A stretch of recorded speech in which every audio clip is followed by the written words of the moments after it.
Hi y'all, good morning. If you come and fish with me today, let's go. It's a little after sunrise, daylight's burning, we got to get to it. What I've done today is I've brought us here in kind of this shallow creek right here.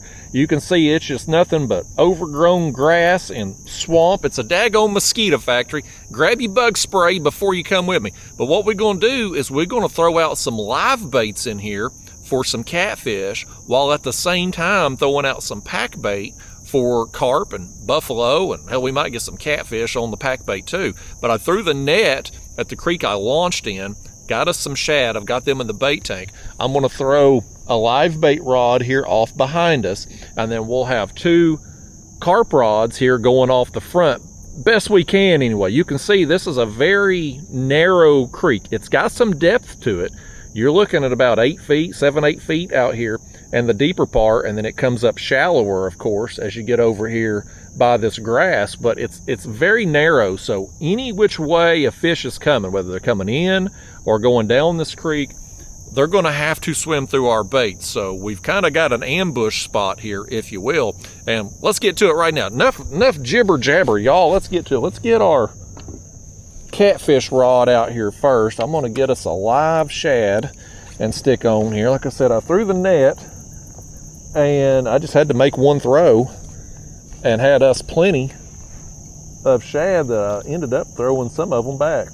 I didn't want to overcrowd my tank because I knew these things don't do particularly well. So let's see if we can get, in fact, speaking of not doing well, he's barely wiggling his tail there. You know what? I didn't want to fish with that one anyway. Lord, are they all dead in here? That one's still wiggling a little bit. Let's just hook him right through the eyes there if we could. That's a little number 1 sized shiner hook, 15-pound fluoro leader Carolina rig, just a little 2-ounce egg sinker there. This is on a lighter tackle catfish rod. And we're just going to throw him kind of behind us to keep him out of the way and hope he don't get eaten by a turtle. That's definitely a catfish bait. You heard me say it. It's a catfish bait, not a snapping turtle bait.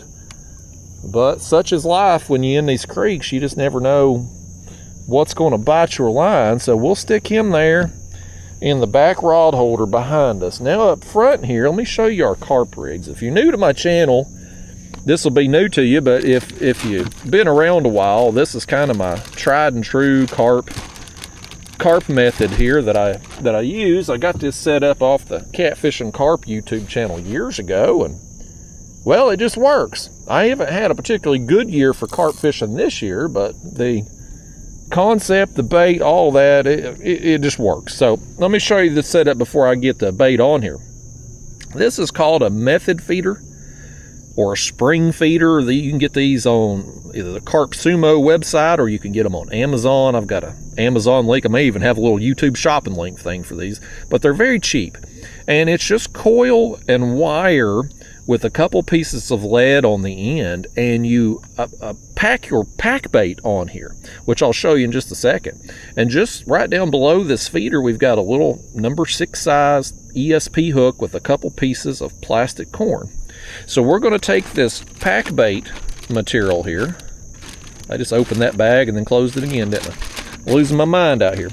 But we're going to take this material here, which is a combination of panko breadcrumbs, cream style corn, and strawberry jello. And you mix all that up, and this bag here, this is a Ziploc bag. I've got 3 cans of the panko, 2 cans of corn, and then about a half a box of the family size jello pack. And you just squeeze it onto this feeder, because once you mix the corn and the crumbs together, it creates a dough-like mixture that you can mold around your feeder there. And we're going to cast this out, and as these breadcrumbs fall off that feeder, it's going to create a little chum pile for the carp, catfish, buffalo, whatever to come find. And as they come in there and eat those crumbs and the pieces of corn that are in the pack bait, they'll also get the plastic corn that's on your hair rig. And I get these pre-tied hair rigs. Hell, I ain't tying no damn hair rig. I buy them pre-tied.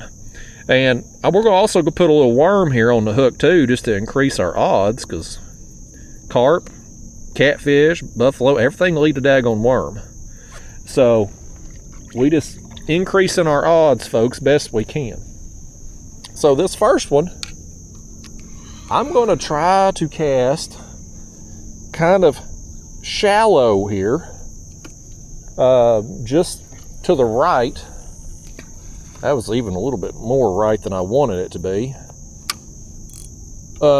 Trying to get it right here, and then we're going to throw another one right over here, kind of in the deeper part of this creek, and hopefully when we hook into something, they ain't going to cross our lines. We've got a situation where we're kind of playing with fire here today, folks, with this creek being as tight as it is. But I'd like to have a bait kind of along the grass there, and also one out in a little bit deeper part, and then of course our live bait there behind us. So this rig here is the exact same that I just went over, and we'll get it on there, get a worm on the hook, and then me and you, we're going to sit back and just relax a little while until that sun melts our flesh off. Here we are in August, buddy. It's hot as blazes. It's going to be in the 90s today, and heat index well over 100. So it's going to be one of those trips where we're getting our fishing done early, and then we're going home to the air condition. So here's this setup. You can see that worm. He don't want to be on that hook, does he? He's got better stuff to do today. He said, Justin, I got a list of chores a mile long, and you put me on a hook. And his number one chore today, his number one thing to get done, ought to be catching us a fish. So let me just toss that kind of right over there. That's in that kind of 7 to 8 foot range. It may actually be, what the heck? Did we get hit right there? No, there's no way we got hit, but my gosh, it felt like something was pulling on it.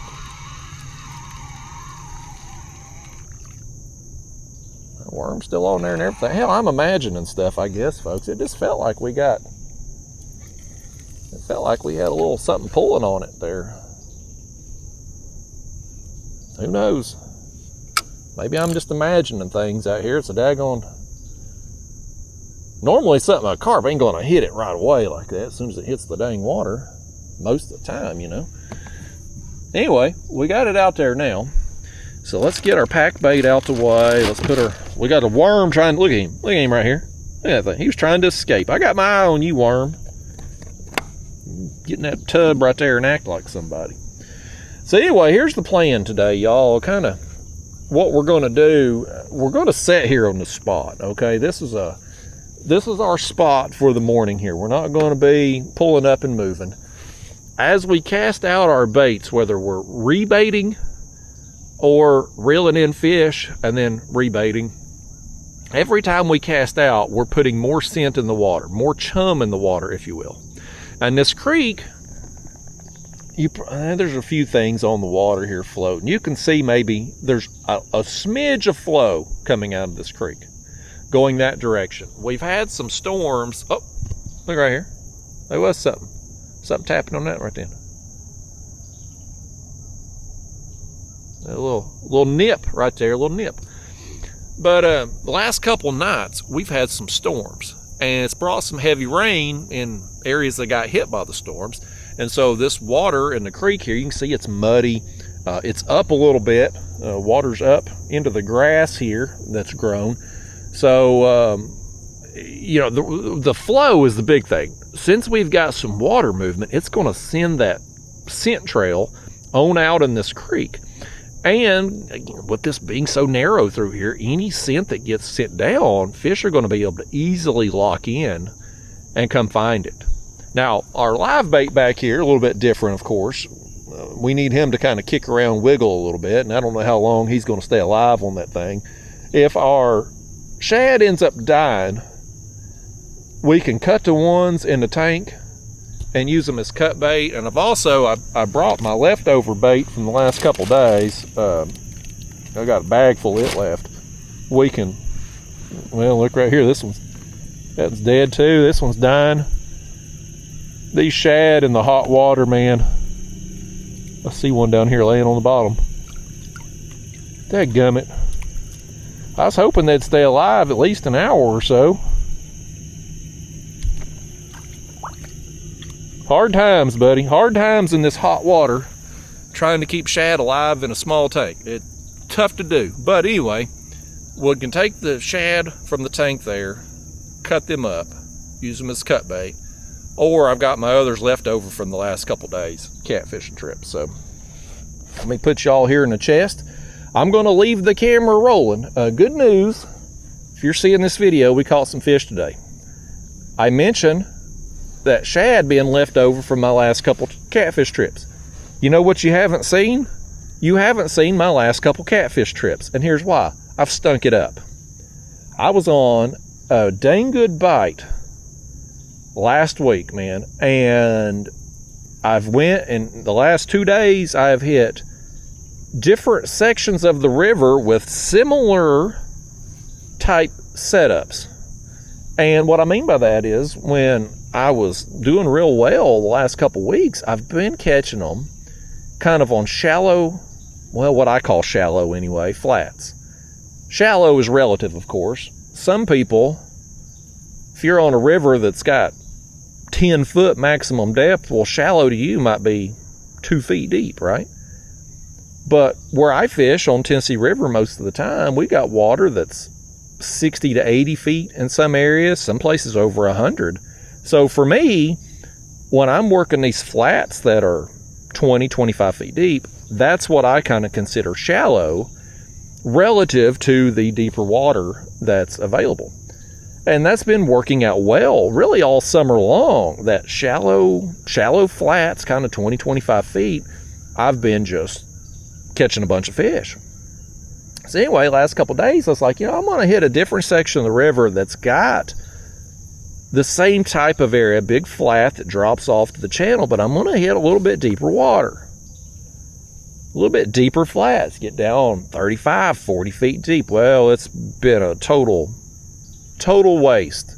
Apparently, it's more about the depth than the type of structure, because those deeper depths just ain't panning out, folks. It just is not panning out. So, last couple trips, I ain't done no good.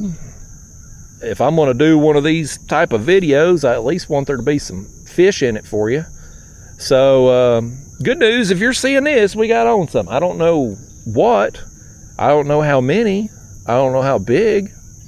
But I'm hoping we get a little bit of a variety today. I'd like to get some carp. I'd like to get some buffalo. I'd like to maybe bust a catfish too.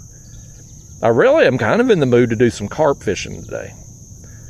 That's why we're out here in this location doing what we are, set up how we are, is I want to kind of bust some carp. I've had a kind of a tough year on the carp. I've caught some. Got some mirror carp. I've got some buffalo. But numbers of carp this year have been way down for me.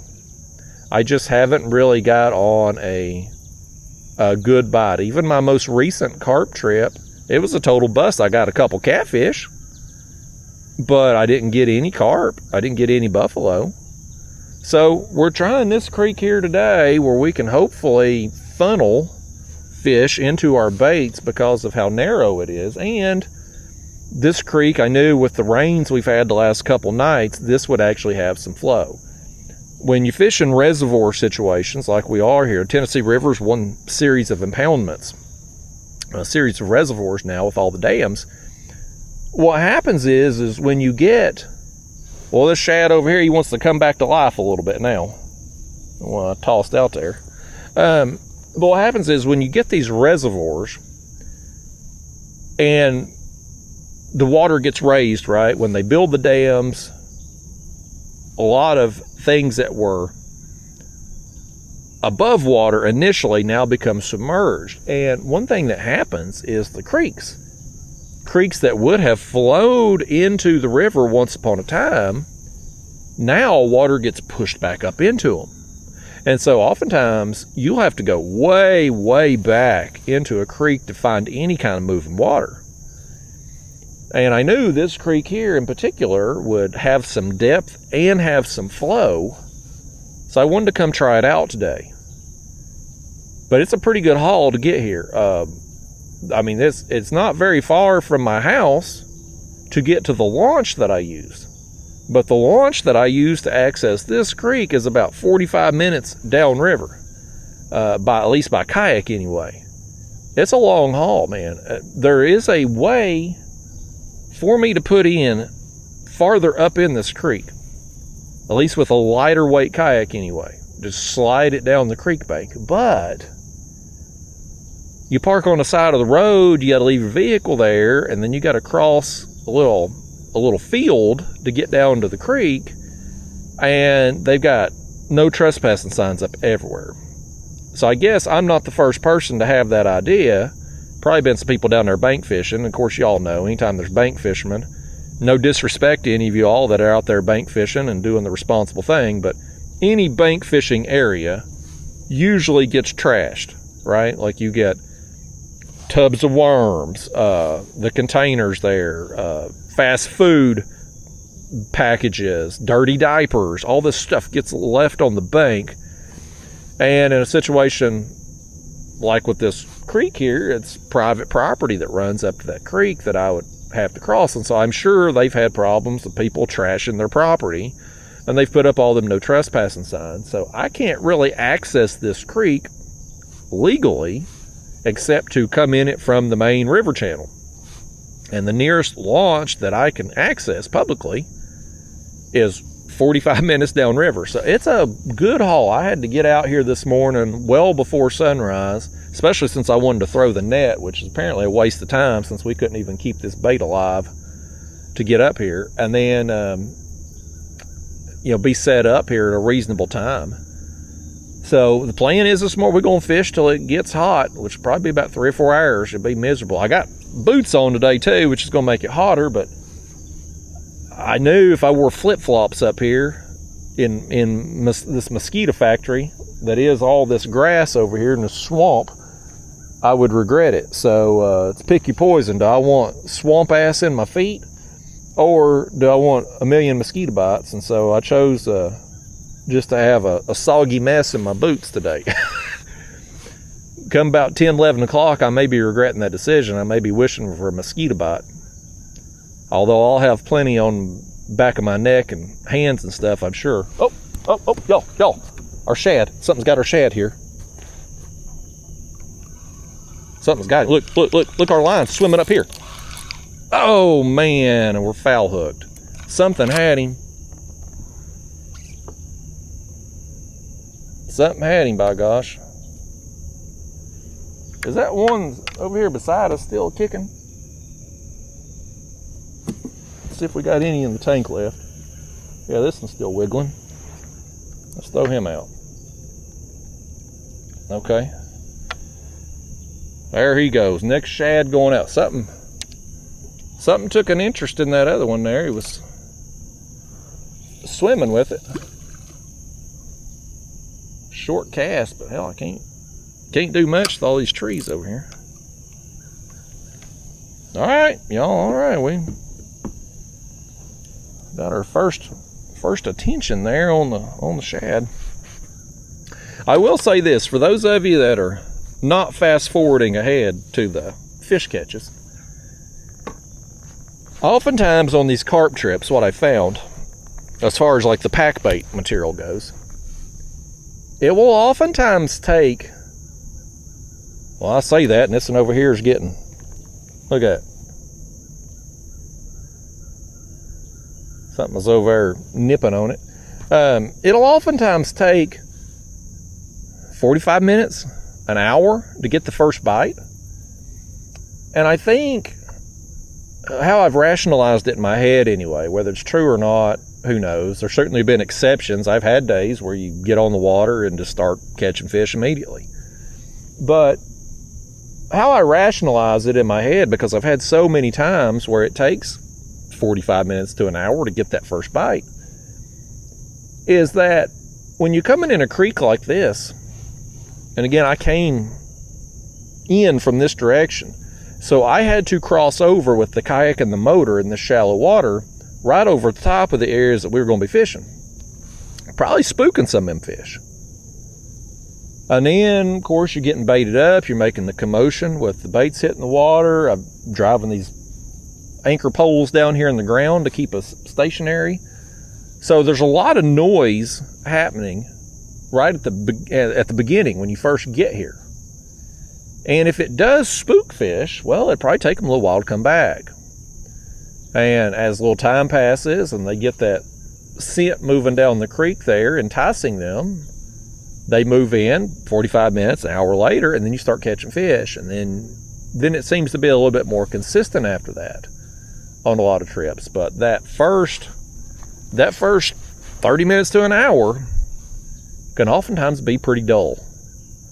So if you're sticking around with me here, we just going to talk about fishing, talk about life, solve some of the world's problems while we wait on these fish to bite. The people that fast forwarded ahead, well, more power to them. Hopefully we caught something to make it worth their while to fast forward to today. We've caught something though. If you're seeing this, we've had a morning out here. But I'm curious to see too. So today I'm in the Old Town Sportsman 120 kayak again. The last couple days catfishing, I've been out in my Hobie Lynx, and I've been really wanting to get back catfishing in that thing again because I love it. And it's really disappointing that I ain't done no good. But anyway, I'm back in this today, and I'm wanting to see. This is my second attempt at using the anchor poles on this kayak here, and I'll show you. Let me take the camera and show you.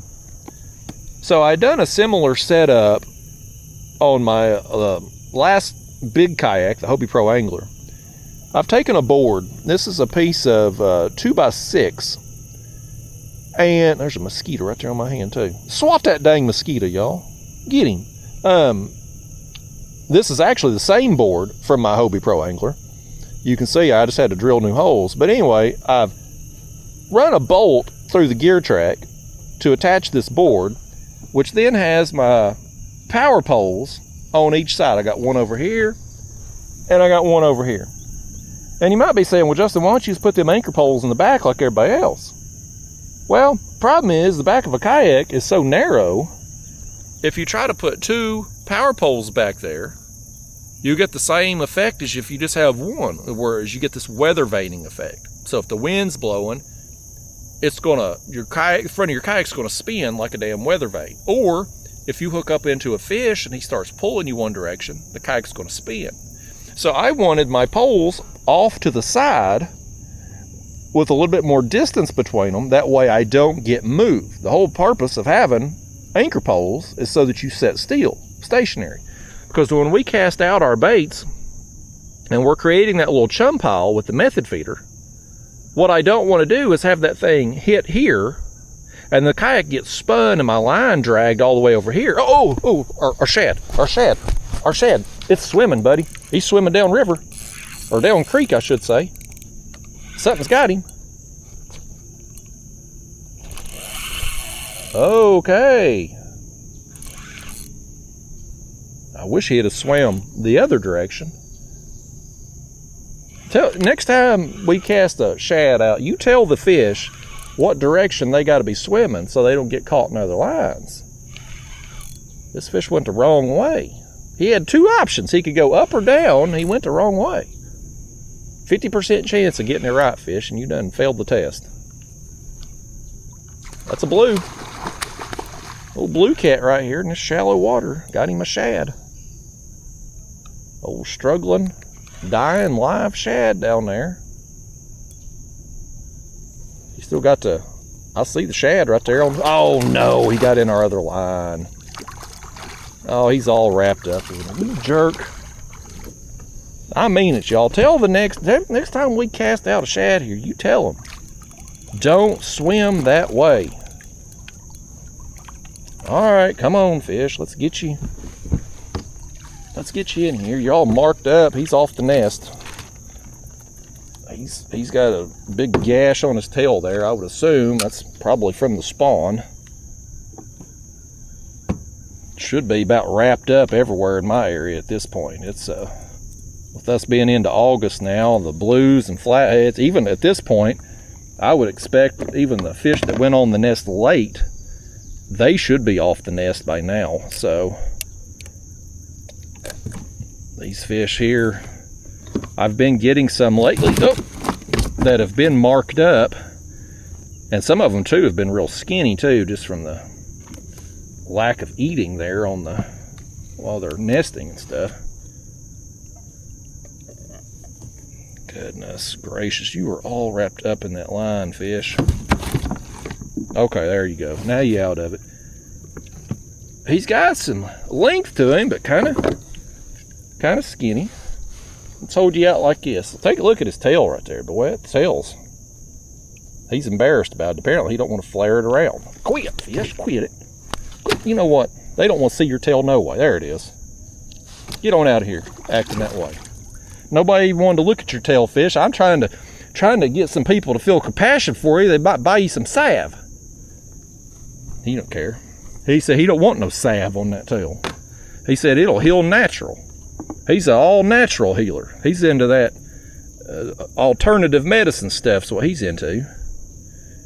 We got a dang mess, though. He got us all wrapped up in the other line. That is the thing about fishing this many rods in this shallow of a creek. You're begging for it. And boy, we got a mess here right to start today. Hell of a start to an unedited, uncut video here, folks. This is exactly... Nothing makes you look more incompetent in this style of video than getting all tangled up on the very first fish. Let's get this shad out of the way first here. That'd be a big help. Dadgummit. Why did he go that way? Danged old fish, man. He said he don't want us catching no carp today. He's just gonna sabotage everything. Okay, we got out of that. There's that. Let's get it, let's set it there for a second. Let's see how knotted up this is. Maybe not at all. Boy, we got lucky, folks. We ain't even knotted up. That was significantly easier to get undone than I thought it was going to be. Joke's on you, fish. Nice try. Nice try, buddy. Yeah, let's rehook our worm here. Maybe we'll just go ahead and put on a little bit more pack bait. I wanted to check it since he got in that line and maybe drug it all over creation down there, you know. I thought might have knocked all our pack bait off, but we're looking okay. We'll just put a little bit more on it and stick another worm on here. That one there that's on it's looking kind of straggly.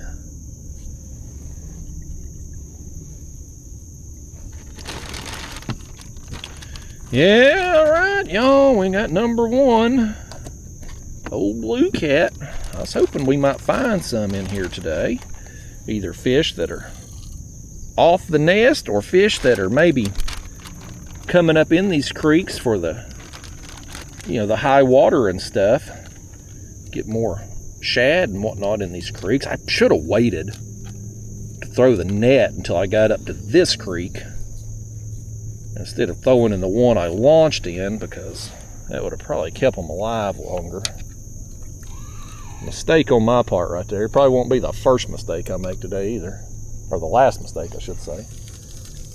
First mistake may have been coming out here today. We'll see. We'll see how it shakes out. But, yeah, folks. Either way, we got our first one. But yeah, I was saying there before that fish so rudely interrupted. Oh, I got to get another live bait on too, if we got any left. You about let me forget to cast out another bait. I only put... Boy, they're all dead. Oh, that one's still wiggling.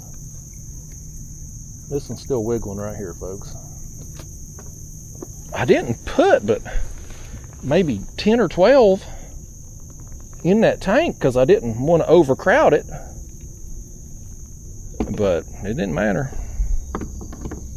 I thought this one was still wiggling. Barely moving his tail there. I'm gonna cast him out though, as is.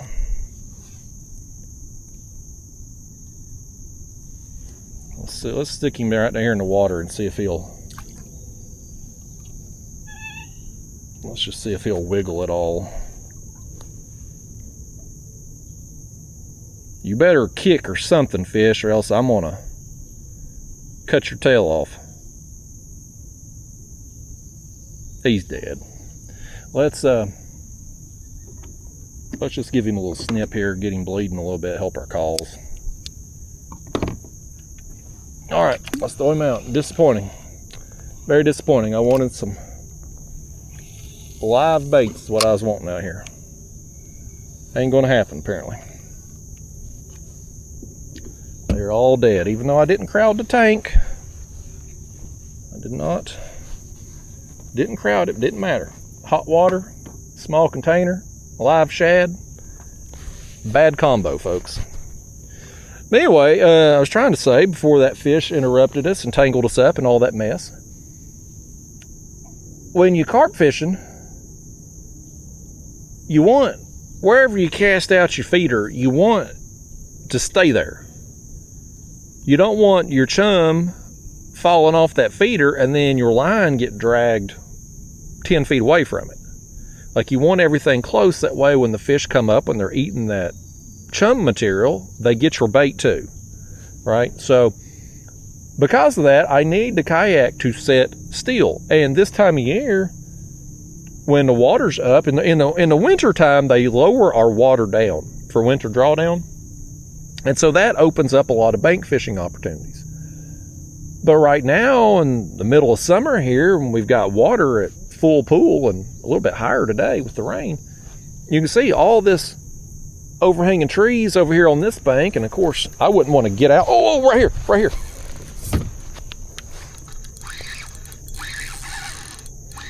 Got one on.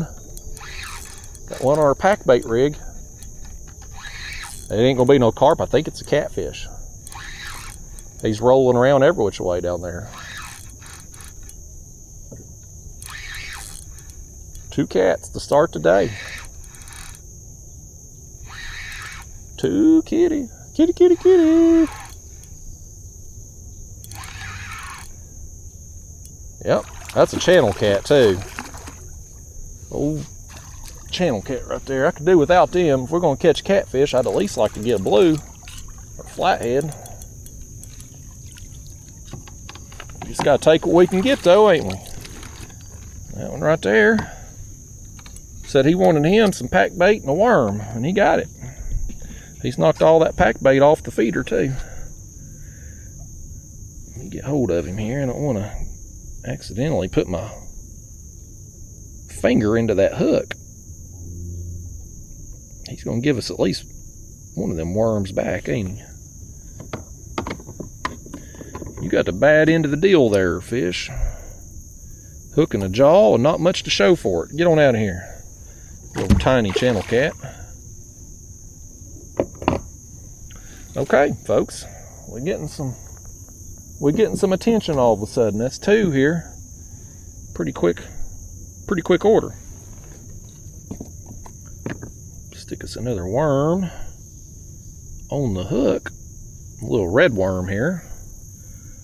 Got those at the Walmart yesterday and had a little incident at the cash register. I may have dropped a worm container and made a big mess all over the floor. Whoever does the janitorial work at Walmart is probably not happy with me. I send my apologies. It was an accident. Doo-doo happens, as the saying goes. At least it wasn't doo-doo they were having to clean up.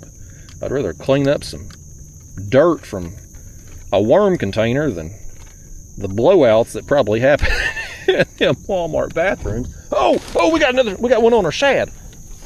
I heard the rod going down behind us here. Oh no, he's wrapped up in something too.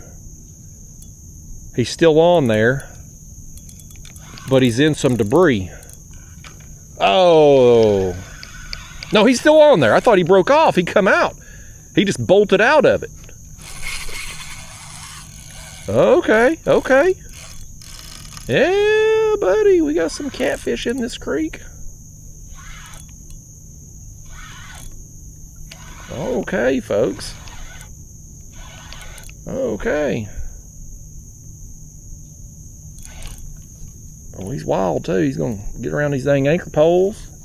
Another blue cat. Okay. Well, this is turning into I'd hope to get more carp today and maybe a bonus catfish, but hell, it may turn into we're having a catfish trip and just getting a bonus carp when it's said and done. Let's set him back here a second in the rod holder while we get this one cast out. I was almost ready to roll with this when he hit. I heard the line going down. Okay. Throw that one right over there. All right. We'll set that there. Let's get that out the way. Get your net. God knows you ain't gonna net him for me. What do you, I mean, y'all come out here fishing with me. You don't bring no bait. You won't help me bait hooks.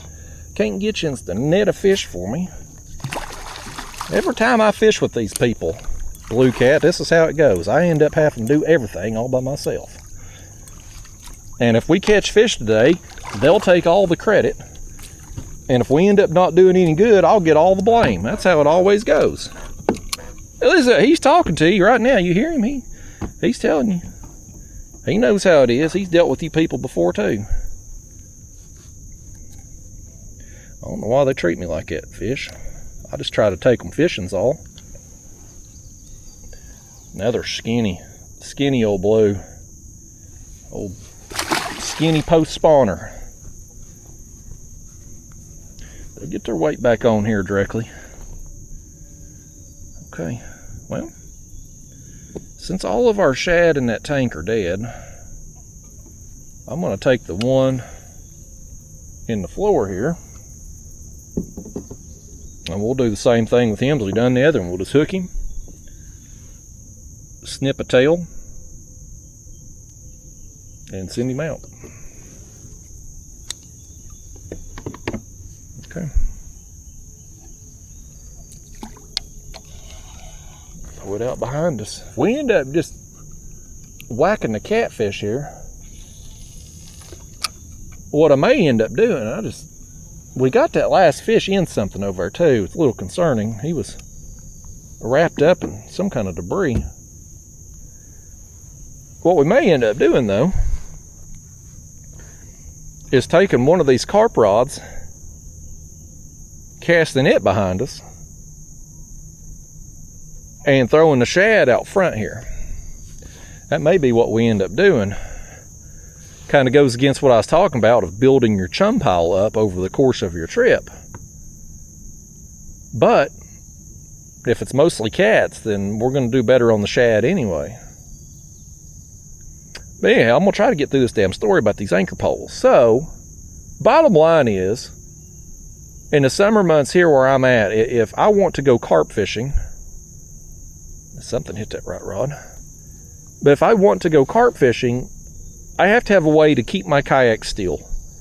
And one anchor pole ain't going to do it. Using a spot lock or a physical anchor, it ain't going to do it. You're going to get sway. You're going to move. So having these power poles on each side of me keeps me stationary. And it also keeps them within arm's reach, so I don't need the remote to operate them. I can just push the buttons on top. And, but my concern is, here's my concern, that pressure from the poles driving down is putting upward pressure on that board and on that bolt, and I'm worried it's going to pull the gear tracks out on this kayak because they're just screwed in. They're not bolted in. There's no brass inserts in there to my knowledge holding them in place. It's just screws. So I worry over the course of time that the screws are going to work loose and I'm going to pull that up. So this is my second attempt in this kayak with this. The first carp trip I had done was a total bust. You didn't see that. It was another trip that just got scrapped for video purposes, but I'm hoping this is going to work out. I had done this setup on my Hobie Pro Angler. Again, that's the same exact board that I had on Hobie Pro Angler, but I had it attached to the H-rails with U-bolts. And those H-rails, the way they attach to the Hobie Pro Angler, there's like brass inserts. They're molded into the hull during the process where they were making it, and so those H-rails go into it. And so I knew those weren't going to rip out. Well, it was never going to be a concern. But with this, it's a definite concern. And then these wires that I've got running through, so the power cord plugs in here. You can buy battery packs for them. I don't like the battery packs personally. I'd rather them go to a big battery that's more reliable. But for the time being, I have run those cords along the seat here and up through here on our way to that front hatch to the battery where I have my motor battery, and got them connected to that. Now, if this works out, or this is something that we continue to use and we're not ripping the gear tracks out, I'll get me take one of my little fish finder batteries or something and put it here behind the seat and plug them. We'll just coil them wires up and everything will be back here out of the way. But for today, I just wanted to get us on the water here so that hopefully we could catch some fish. You know, my other trip where I used them, I just got a couple catfish and that was it for the day. I wanted to have at least one trip under our belt where we catch a lot of fish, where I'm standing up, I'm moving, I'm leaning over, landing fish and stuff, putting pressure on those poles back and forth. This one here, it's driven all the way down into the mud because we're out a little bit deeper on this side of the kayak, so it's going to move a little bit more anyway. This one is up a little shallower, and of course this mud's real soft. It's just a soft bottom here, and it's drove way down in it. So I don't know, we may not get as much movement today as what I do in some areas with harder bottoms, but still, I just wanted to... Oh, our back rod, did it get hit? I think something gave it a little tap. We gotta keep an eye on that back rod, folks. Well, if we catch another one on that back rod, I think we'll move it. We'll move it up here. We'll switch those two rods out and throw that cut bait in front of us where we can keep a better eye on it if it's going to get more attention. But yeah, I'm trying to get this kayak set up to where I can do all the types of fishing that I want to do out of. Really, the only thing I don't want to do in this kayak is ultralight fish. When I'm ultralight fishing, I want to be in a more nimble, more maneuverable kayak. Like, I love my Hobie Lynx for the ultralight fishing specifically. I mean, I love the Hobie Lynx anyway. I just like catching fish off of it. It's a fun platform. But specifically for the ultralight fishing, because the way that thing is so maneuverable, it just turns on a dime, and I don't need a motor with it. Like, it's a simple, lightweight setup I can drop in anywhere and have more control with the pedals and the feet operating me versus having to operate this remote and having a big kayak that's not going to turn as easily, if that makes sense at all. Like, I can ultralight fish in this thing. I can do it. But I just find it easier to be in a pedal kayak and do it. But what I do want this kayak for is catfishing, catfishing tournaments certainly, and I want to do the carp fishing in this. And so I'm trying to get everything set up how I want it in this, and I think I've about got it rigged up. I like my dashboard up here. That's a piece of 1x8 board, and I drilled a couple holes on each side to mount it to the gear tracks. Just used furniture knobs. I had 4 furniture knobs. I can't remember if they come in a 4-pack or 2 2-packs, but I had 4. I can't find the 4th one, so I had to use a wing nut. But anyway, you ran a bolt. The head of the bolt will slide in this gear track but hold in place. So then all you got to do is just have something to screw it down with. And then you can mount everything to that board, and it's a lot more secure than mounting it to the gear tracks itself. So I got the rod holders up there, I got the graph up there, I got my DIY camera mount up there, everything. I'm content with that. It holds everything how I want it, and it's forward of me to open up the floor space when we're landing big fish, but it's still close enough that I don't have to reach super far to be able to grab the rods. And it's close enough I can see the graph.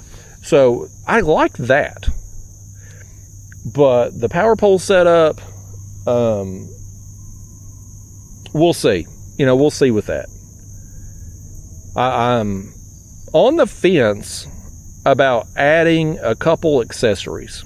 Expensive accessories, folks.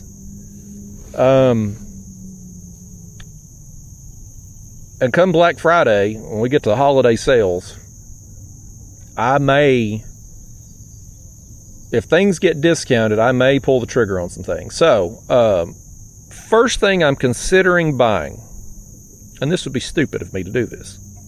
One of y'all be a friend and talk me out of this nonsense, because I'm just going to be wasting money on crap I won't use. But the first thing I'm thinking about getting is the Mega Live Transducer, which is basically Hummingbird's forward-facing sonar. When I got this kayak, they sent that Humminbird Explorer 9 graph with it. And I like the graph. I've had it linked to the trolling motor. Some of you regular viewers, you've seen me using those features in recent trips. I like that. But you can also add Hummingbird's forward-facing sonar to that as well. And do I need that? No. Hell, I have my other live scope that I take out when I'm netting shad. So I don't need it, but I kind of want it. It would be nice. Let me give you an example. So lately, what I've been doing up on them flats is I've been picking a contour right on the edge before it starts to drop off into deeper water, right? Into the old creek, or to the old river channel. And we pick a contour.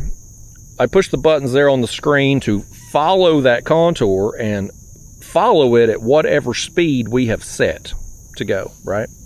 And so then the motor and the graph communicate, and the motor just drives, and it'll work that contour for as long as the contour runs at the speed you set it at. Well, once we've set the path we want to follow, we don't really need that map card up there anymore. So I'm kind of like, well, what if we had our forward-facing sonar on that screen? Once we get everything set up and it's driving down that edge of that flat for us, why not just have that forward-facing sonar transducer pointing in front of us and see what we're coming up on? And you might say, well, Justin, why don't you just bring your current setup out?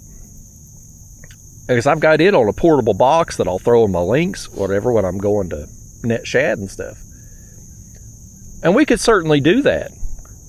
But it just adds a lot of weight, because you've got that second fish finder screen. You've got the Garmin power box, or processor box, the black box they call it. You got all them cords, and you got the transducer itself. So you've got a bunch of extra weight and an extra screen and just a big box of a contraption sitting up there.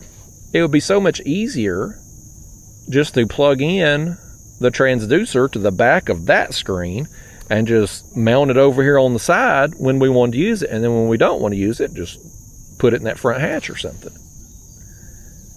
So I'm considering it. Now, it's like $1,600. It's on sale right now for $1,300. But I'm like, oh, we got another one. We got another one on our shad. There he goes. We got another one. Yeah, we're going to switch these two rods. We get this one in, we switching. Because these things always want to run down the creek here too, it seems like. They're going to end up in our other line. We hook a big one today. Again, oh, look at here. Look at here. Look at here, buddy. This ain't a cat. This is a striper. This is a striped bass up in this creek eating cut bait. And he's just a, oh, get hold of him here, folks. Get hold of him here. You're doing a terrible job on the net. Terrible job. Get your act together now. We got a striper. He's just a little schooly size, but man, that's a welcome sight right there. Yes, sir. Okay, buddy, business picked up. This is always a welcome sight. On the cut shad. Okay. Oh, quit it. Boy, he's wailing too, ain't he? Let me get that hook out of you. We'll hold you out. I'll give you a little front camera time, striper. Here, get that out the way. Yeah. All right, let's take our DIY camera mount here. How you like that DIY job, folks? A selfie stick screwed into a bolt on that board with a piece of PVC zip tied to it that I can then take this camera and put right up here in this mount. It ain't the most MacGyver thing I've ever done, but I mean, I've had worse contraptions that I've built. Oh, quit it. Nice.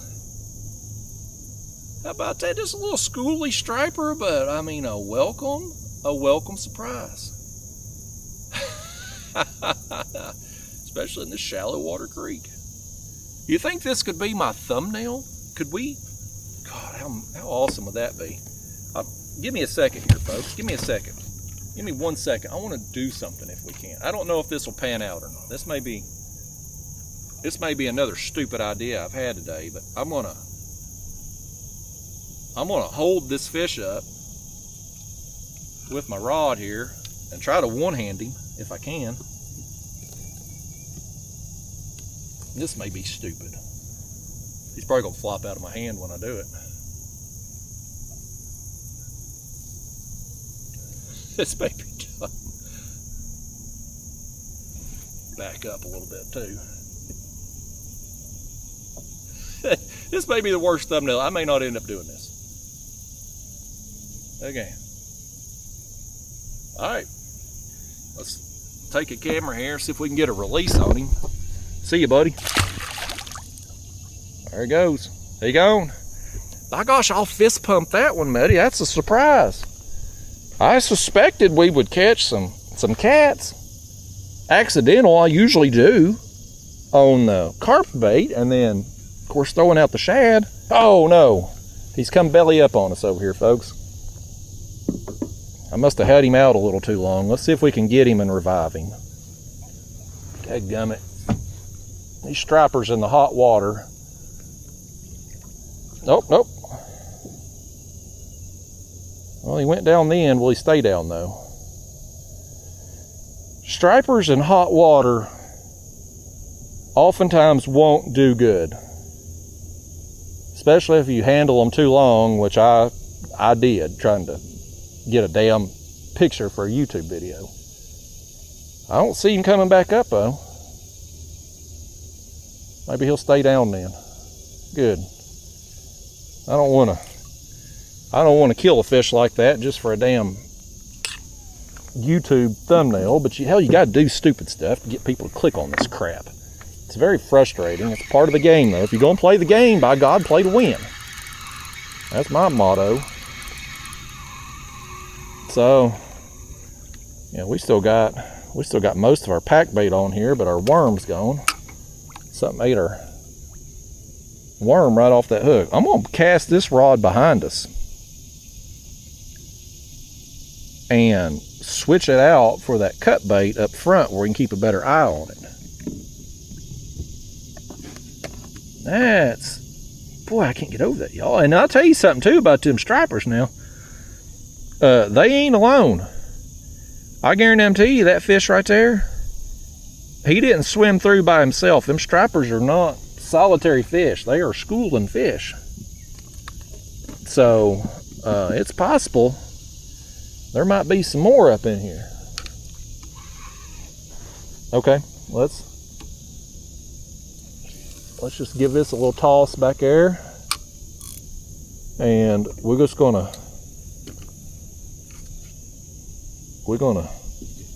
put that in that back rod holder. Now let's get us another shad on this. I'm gonna take one from the bait tank. Let me turn that bait tank off, by the way, or the aerator off. These are fresher than the ones in that bag.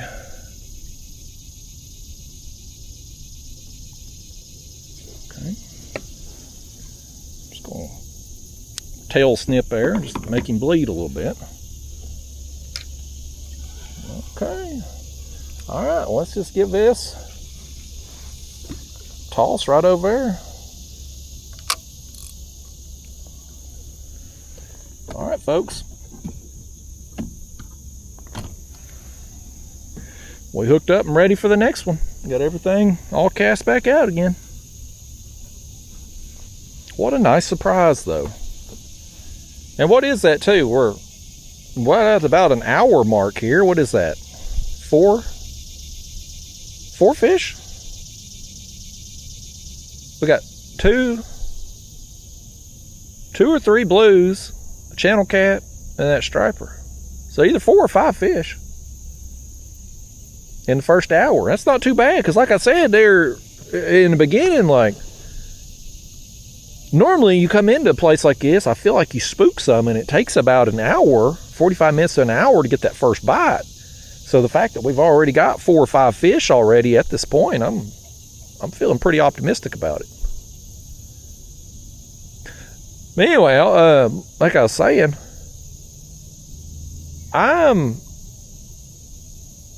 we got something here with our left rod now.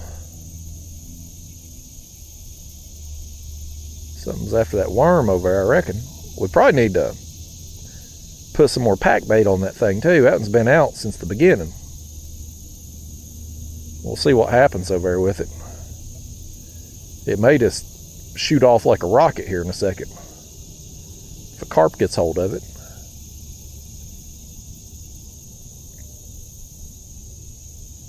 Well, are you going to eat it or not, fish? Because I'm mid-story here.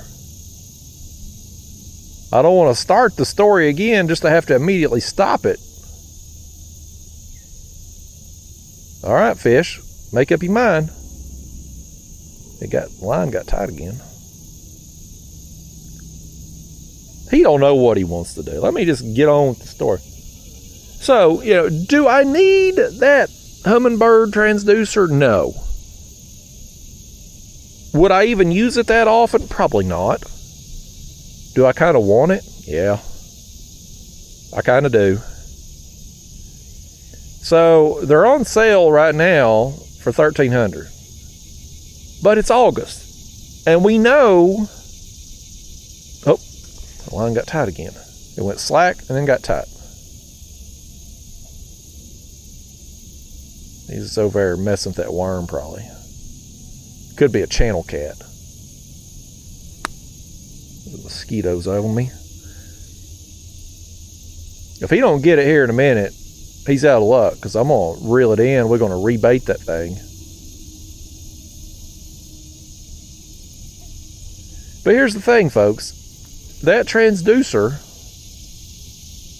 is on sale. It's $300 off in August.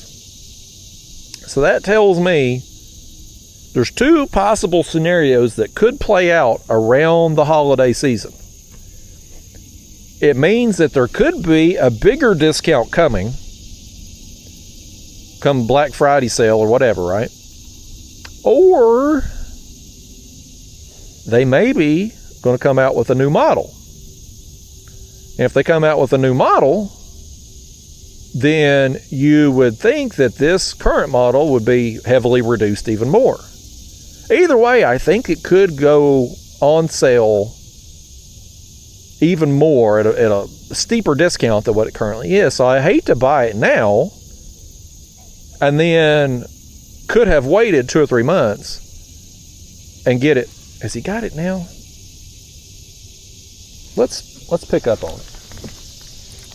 Yeah, he's got it. Oh no.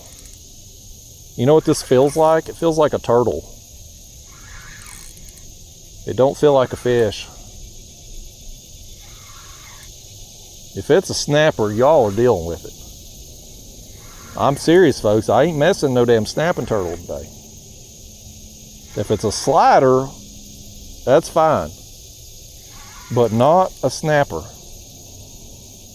Okay, it's a slide. Oh, he just come free. Okay, good. Good. We had him hooked in the foot, I guess. Okay. Well, that worked out. Quick release on a turtle. I hate hurting a turtle. I don't want to hurt that like that striper there. I didn't want to hurt him, but I for sure don't want to hurt no turtle. I got a soft spot in my heart for turtles. If I'm driving down the road and there's a box turtle trying to cross the street, if they ain't nobody behind me that's going to rear end me, I'll pull over and help that turtle onto the other side, get him out of the road. I just got a soft spot for him. Okay. Let's grab us another worm on there and cast this one back out. See if we can catch something that's got fins on it and not a dang turtle. You're going to do this carp fishing, you're going to catch some turtles, folks. I hate to tell you. Catfishing, oftentimes you use them hooks so big that they won't be able to get the hook. But with these smaller carp hooks, if a turtle comes along wanting to eat what you're offering, he's going to be able to get it. Okay, that one there's up real shallow, but that's how we want it. I'd like to have had it just a little bit to the right. I'd like to have had that cast land right between where it actually went and where the first one went. That would have been perfect, but we'll roll with it. It'll either catch something or it won't. If it won't, we'll switch it back out here in 30 minutes to an hour, rebait, and try again. So anyway, do I need that daggone hummingbird transducer? No, I don't. Hell, I don't hardly use that live scope now that I got, other than just to catch bait with. So I don't need it. But it would be so easy to hook up because them hummingbird versions don't require that big processing unit, the black box.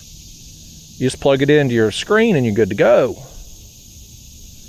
So I'm considering it, but I'd like to get the best deal on it as I possibly could. So I reached out to the marketing guy that hooked me up with the kayak, because he's the marketing person for Johnson Outdoors, which has Old Town Kayaks, Minn Kota, Humminbird, etc. And I asked him because he's the marketing guy. He should know whether or not they're going to be running a big Black Friday sale. I'm sure they ain't just winging them sales last minute. It's probably planned out months in advance. So I've reached out to him to ask if they're planning on doing a big sale for Black Friday, but I ain't heard back from him.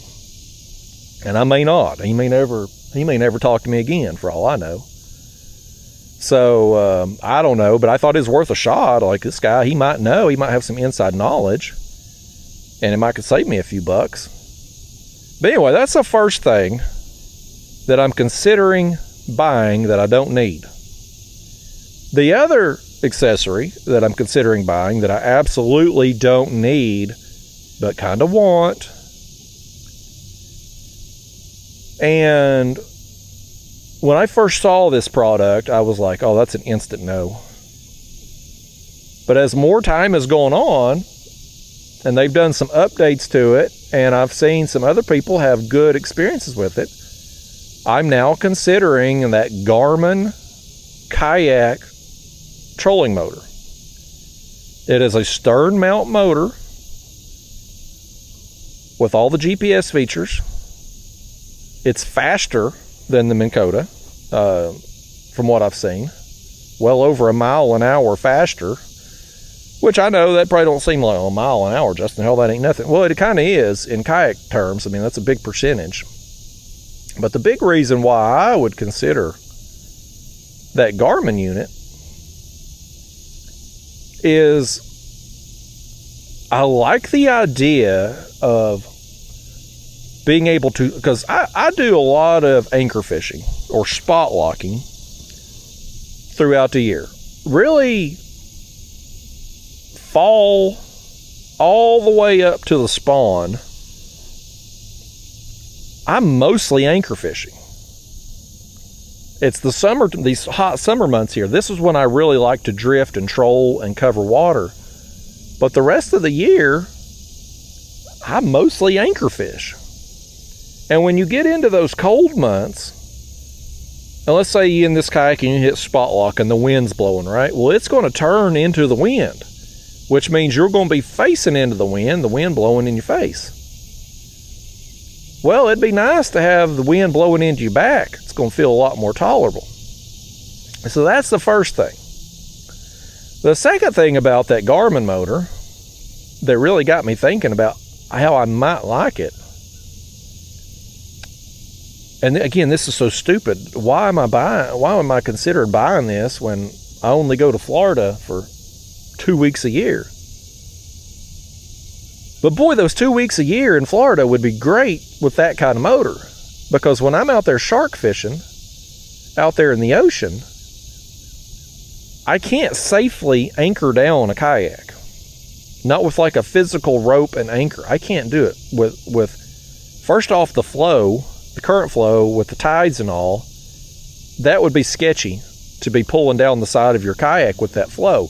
Then you've got all the big boats out there putting off them huge waves. Then you throw in the fact that I'm fishing for sharks. I mean, those are huge fish, very powerful fish that go swimming every which direction.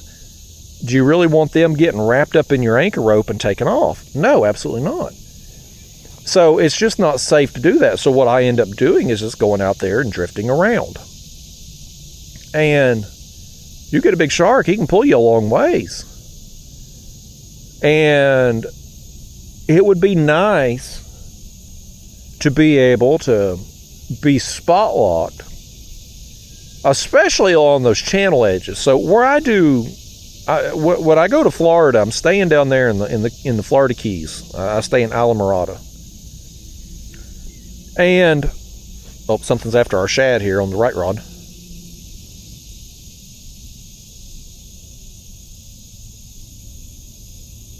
Well, something tugged on it. When I stay down there, though, I'm in the Keys.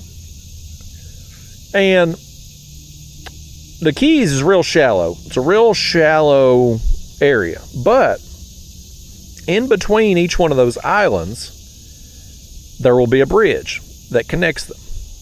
And there is a deeper channel that goes under those bridges between those islands, as he's back on that right rod. I think he's got it now, folks. He's got it. I don't think that one's, he don't feel as big here. But could it be another small striper potentially? I think it's going to be a cat.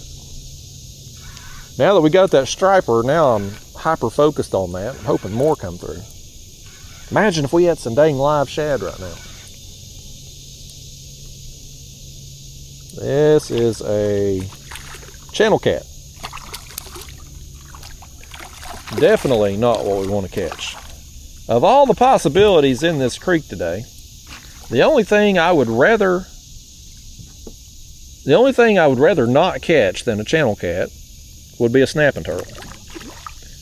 Or a snake, if that's even possible. You seen any snakes down there, channel cat? He's probably seen a few. I had one coil up on me the other day. It was when I went to get the shad that's in that bag that I done the last couple trips with. I was working my way back in this creek and I saw a snake crossing in front of me. So I immediately got the heebie-jeebies, because I hate a snake. And I get up there closer to him and he coils up on the top of the water and turns. He got his head like standing up a little bit, like he's going to strike or something. Get out of here, channel cat. I thought, boy, you got a lot of nerve, snake. I don't want him crawling up in me. I don't know what kind it was. I'm not good at identifying snakes. It was brown and kind of had a pattern to him. I don't know, is that a copperhead maybe? I don't know. He was probably, I don't know, 2 foot long, probably yay big around diameter. I don't care how big they are. I don't like them. I hate a snake. I can't stand snakes, buddy. I don't like them one nary bit. But yeah, channel cats are ranked ahead of snakes and snapping turtles today as far as stuff that we don't want to catch.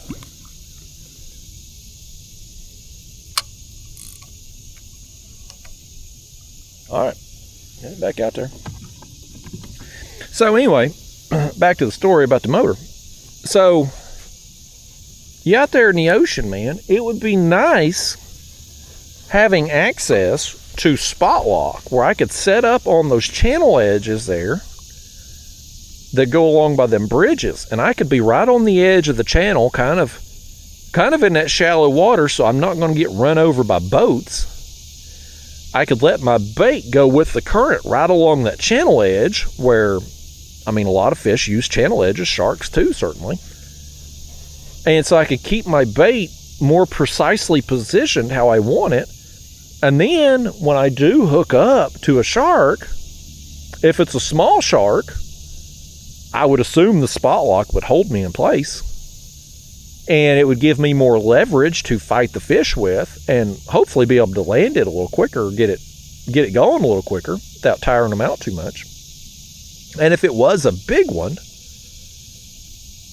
I could always just come off spot lock if I needed to. So it just had me thinking, like, that might be a nice tool. Now, here's the downside. That Garmin motor, I don't know exactly how heavy it is, but I would assume from looking at it, it's probably 30 to 40 pounds. Plus you're going to have a battery to power it with. How heavy is that? Probably another 20 pounds, 25 pounds. So you're looking at somewhere between, say, 50 to 65 pounds of weight.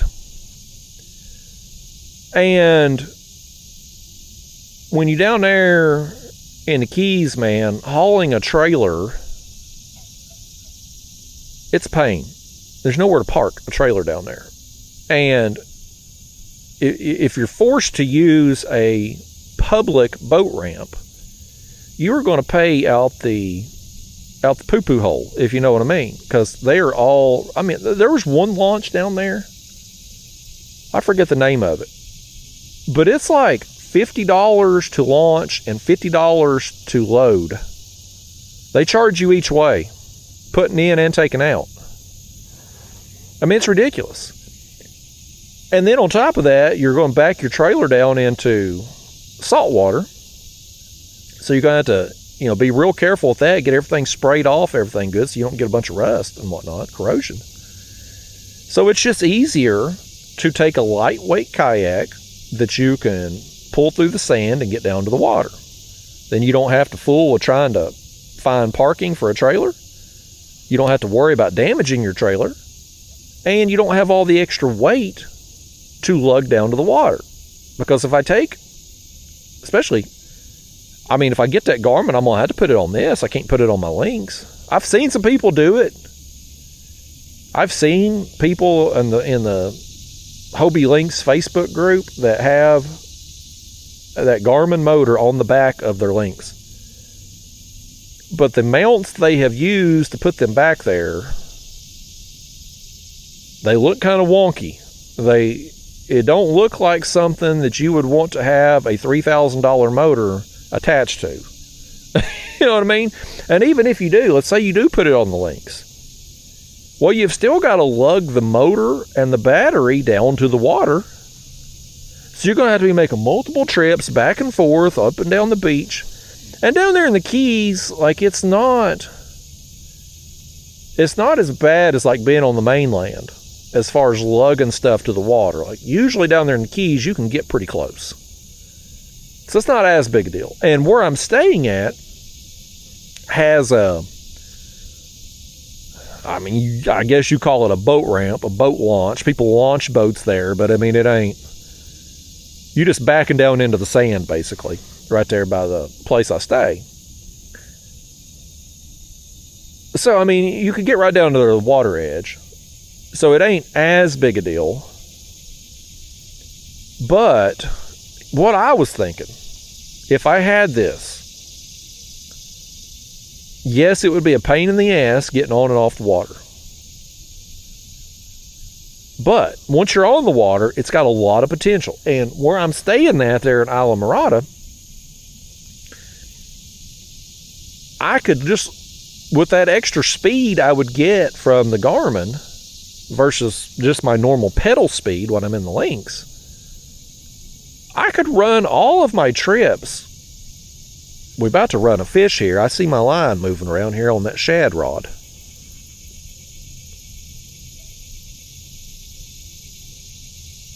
Something was after him. He's after him again. Look at our line moving again. I'm about to yank on that rod right there, folks. He's barely tugging on it. He ain't swimming over. I'm wondering if it ain't a turtle. He does have a little tension on the line though, don't he? Let's see, I think he might have got our bait. No, he's on it. He's on it right there, folks. Hell, I'm reeling up slack line and all of a sudden it gets weight on it. Oh no, it is a turtle. I think that's the same turtle. He's got moss all over his shell. Is that the same turtle we were reeling up on the other line a minute ago with the pack bait? He just come off too. Good, he got himself unhooked. I think it's the same daggone turtle. You'd think he'd learned his lesson after the first one, but some people, folks, just, they got to learn the hard way. That turtle, thankfully, he didn't get our bait. We'll send it back out. Some turtles, some people, some fish, you can't tell them nothing. They just got to figure things out on their own, learn their lesson the hard way. But anyhow, I was trying to say, like, right now, when I go down there with the links and I'm pedaling, I'm trying to launch as close as possible to where I want to fish, just to save on energy, because I'm going to have to pedal so much fighting that current throughout the day that I don't want to have to exert myself a lot getting where I'm going and then have to just stay on the treadmill all day, right? But if I had that Garmin, I could just launch right there where we're staying and hit most of the places I want to fish. You know, it would be a longer run, but it's doable, and it would take more time certainly, but with that extra speed you get from the Garmin being a faster motor, I don't think it would be that big an inconvenience. The real inconvenience would just be having to take that thing on and off the kayak, take the battery in and out to be able to load it up and stuff. I'd have to take everything off. Because, I mean, like right now when I go down there to the ocean, I got my Hobie Lynx, I got my bait tank. Now last year I took that little cheapo motor, and I may take it back this year if I don't end up getting the Garmin too, but that's pretty much it as far as loading up the kayak and stuff. Like, I take my bait tank out, stick it in the truck, load up a kayak, good to go. And it's a lightweight kayak. With this, Well, I'm going to have to take the heavier kayak. Still going to have the bait tank. Going to have the battery. Going to have the motor. Like, it's just a lot more crap to load up. You know, so I don't know that it's worthwhile. But again, if we get around the holidays and there's a sale, is it worthwhile? I don't know. Maybe it would just be nice to have. I wish there was a lighter weight motor that could offer spot lock features for the Lynx. That would be really great. Now, there is one that I tried. When did I try it? Last spring? Last winter, maybe? I honestly can't remember. Time. What is time, folks? It all runs together. But it was supposed to fit down in the pedal drive slot of the Lynx. But it didn't fit. I bought it, and I couldn't wedge it in there. It just wouldn't fit. And they've apparently since then changed their product description and whatnot. I forget the name of it. It was a foreign company or country that they're based out of, and I can't remember the name of the brand. I didn't have too high of expectations for it, that it was going to be a long-term quality type thing because of that, but it was worth a shot. But anyway, I think they changed their product description to say that it won't fit the Hobie Lynx or the Hobie inflatables, that it's just for the regular roto-molded Hobies, because even though it's the same pedal drive in each one of those individual kayaks, the pedal drive opening is smaller in the Lynx and the inflatable than it is in the like Hobie Pro Anglers and Hobie Outbacks and stuff like that. I don't know why that is. That seems like a pretty stupid thing on Hobie's part, to have two different size openings for the same pedal drive, but it is what it is. Hobie's made a bunch of dumb decisions through the years, so can't really expect anything less from a company ran by idiots. How they're even still in business is beyond. Well, I mean, they went bankrupt and they had to be bought by Bass Pro, so that's pretty much why. A bunch of idiots ran the company into the ground. But yeah, I wish there was something like that motor that I bought that just wouldn't fit, but it would be lightweight, go down into that pedal drive slot, and give you some spot lock. Or something lightweight that you could attach safely to the back and give you spot lock on the Lynx. And I have to believe at some point, with all of these new kayak motors coming out, at some point we're going to get that. But that day ain't today. And so right now that Garmin is a pretty good option if you have a secure way to mount it. And of course this kayak here, we could mount it securely. I would, right rod again, something's after that shad. That shad's popular, man. Our pack bait ain't getting much attention. But the shad, guess he thought better of it. But the Garmin would be a good option for this kayak. Now, I would have to take my rudder off, which, honestly, I hate the rudder that's on this thing anyway. It's a terrible design. I have to manually, with my hand, raise it and lower it. The cords, now I went to Ohio there for that tournament up at Seneca Lake, and I stopped at Raccoon Creek Outfitters, and they rigged this thing up for me. It was very nice of them to do that. But the design that Old Town done for this rudder, man, you have to pull on this thing so hard. Like, you need Hercules strength to raise and lower a rudder that weighs about 3 ounces. Like, I mean, the rudder weighs nothing, yet you have to pull with all your might to be able to pop that thing up and down. It's a terrible design. So I'd have to take it off to put the Garmin on, but, like, am I really losing anything with the rudder that I don't even use most of the time because I don't want to have to manually raise and lower it with my hand? It'd be nice to be able to steer with my feet, put that motor right facing forward, and steer with my feet. And I done that on the way up here today because I had such a long run.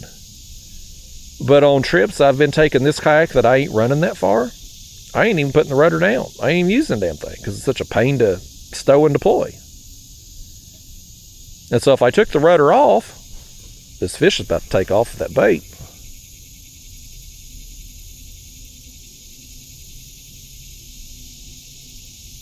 He's tugging on it pretty hard. I think he's got it. He's got it, folks. We got another one on the shad.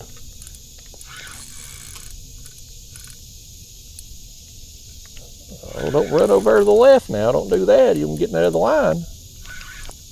You just stay in your lane, fish. You got a tight window here you can flop around in.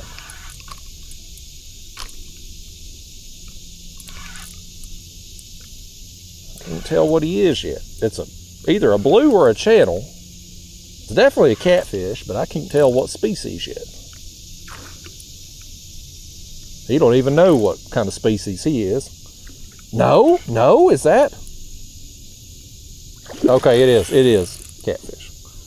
I saw part of the tail and I'm like, is that another striper?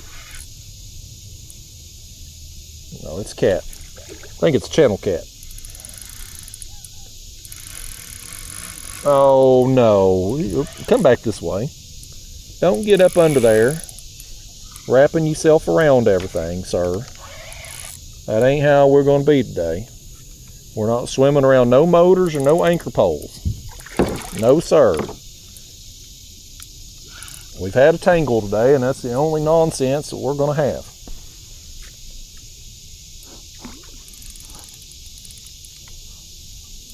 One of y'all net this fish for me, would you? That's actually a pretty good sized channel cat for my area. That's one of the, normally we don't get them this big here. This fish here, I mean, up on Sandusky Bay, nobody would bat an eye at this thing because they got monsters up there. But in my area, a channel cat like this is a fairly rare sight. Normally they're, well, like the size that we got there earlier, this little bait stealer size. But this one here's got some, he's got a little size to him. That hook went through his mouth and caught our net over here. Let me get it.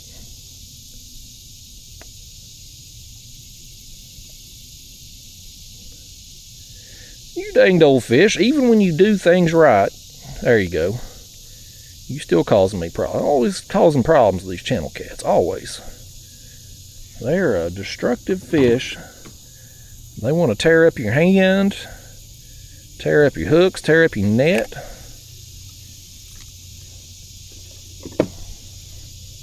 Let's get you out of that line here, okay.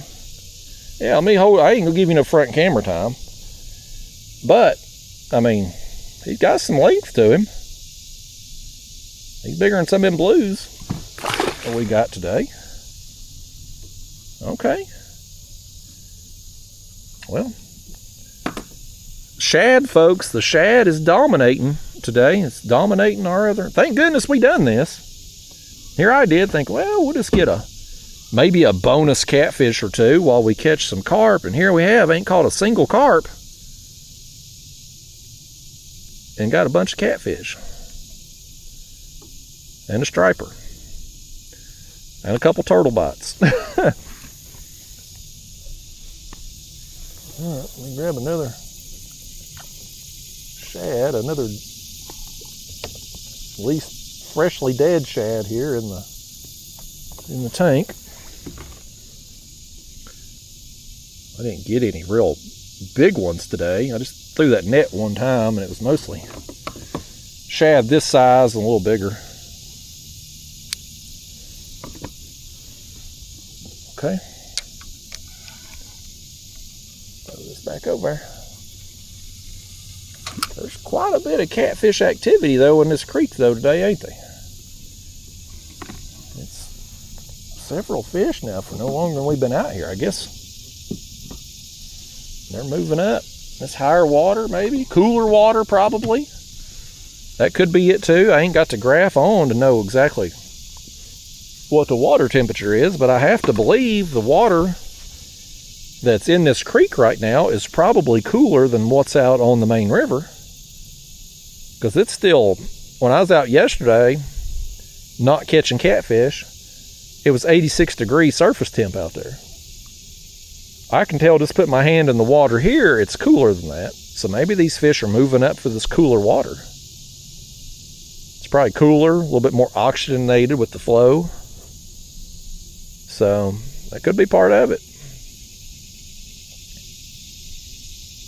This is a shallower section of river. This creek goes, it loops from where we're at here, it goes down and loops around and then goes out there in the main river channel, which is a shallower section of river anyway. So I may go catfishing out there tomorrow. I may go run a catfish trip out on the shallower section of the river or something. Let's see what we get out there. Because, I mean, these fish that are coming in here, they ain't living in here. They're moving up in here to eat and then going back out. So the fact we've got this many fish in an hour and a half here kind of makes me wonder what's going on out there. But yeah, just to finish up that story there on the Garmin, do I need it? No. Do I kind of want one? Well, kind of. And listen, I wouldn't run both of them. I wouldn't run the Minn Kota and the Garmin at the same time. I'd take the Minn Kota off when I'd run the Garmin and vice versa. I would just, the only thing I'd have to remove on this kayak would be the rudder, which I hate anyway. Because it's not a good design. It's too difficult to stow and deploy. It doesn't let you turn very tightly. The steering, the way your feet are here, you're setting up, and I'm a tall guy. I'm setting up at an angle, so the way you would naturally push your feet would be with your toes, right? Like, you want to push your feet, use your ankle to push it in like a flex motion, a downward motion. Well, that ain't how you get to steer with these. In order to steer, these things have to slide back and forth, right? So you have to push your feet at an odd, it's not natural. It's not a natural motion how you do this. Now, they make other pedals, aftermarket pedals from other companies that will give you that natural flex motion to help you steer with. But then that's just an extra expense, and they're bigger. So in theory, if I took this rudder off, not only would it free up that space in the back for a stern mount motor, but then I could take the whole shebang off here, the foot pedal, all that off, and it would give me a couple extra inches of width, which that don't really matter for much, but why have it on there if you're not going to have the rudder? Like, why even have it in place? Really, the only thing you would need the regular foot pedals for is just for paddling, right? Like, you put your feet against the pedals there, or the foot braces, to kind of give yourself some leverage to brace when you're paddling. Well, let me tell you, ain't nobody that's buying this kayak buying it to paddle, folks. Nobody. Anybody that buys this kayak is putting a motor on it. If you're going to buy a kayak to paddle, you're going to get one that's more paddleable, more paddle friendly. I don't know if paddleable is a word, but you know what I mean. Like, you want something that's going to be a little bit more efficient as far as paddling goes. This thing, yes, can you paddle it? Absolutely. But it's like paddling a barge. I wouldn't want to be paddling this thing in any kind of wind or any kind of current. So, I mean, if a person buys this thing, they're buying it to put a motor on it, either a bow mount or a stern mount. So, unless you're rigging up a stern mount motor and going to use the pedals to steer, or you got a bow mount and you want to put the rudder down to be able to steer with your feet and not have to be on the motor remote all the time, there really ain't no reason to have these pedals here. Now, here's what I'd like to do. And some of y'all out there Well, I can't say you could start a business with this because I'm probably the only person on planet Earth who would want such a thing. But here's an idea for some of y'all that's got a 3D printer. Here's what I'd like to do. I would like to take the rudder system from my Hobie Lynx and be able to put it on this kayak. So, those of you who may not be familiar with how the rudder system on the Hobie Lynx works, it is detachable. You pull this pin in the back, and the whole rudder pops off, along with the steering cable and the steering handle that connects to your seat. It takes 2 seconds to install and remove the rudder system. 2 seconds. It's silky smooth as far as turning goes, with the hand knob that you connect to your seat. Like, I really like the Lynx rudder system. So I'm like, I'm out there on my carport the other night. I'm looking at this thing. I'm taking it off. I'm like, well, how can I jimmy rig this where I can put this Lynx rudder on this kayak? And it can be done. But you're going to need a 3D printed part to be able to, the piece that the rudder connects to on the Hobie Lynx, it's basically like a little, I'm trying to think of, me trying to look here on my kayak, see if I can find anything comparable. Okay, like right here. You see this release handle here on my power pole? It's like a little, I don't know, rectangle.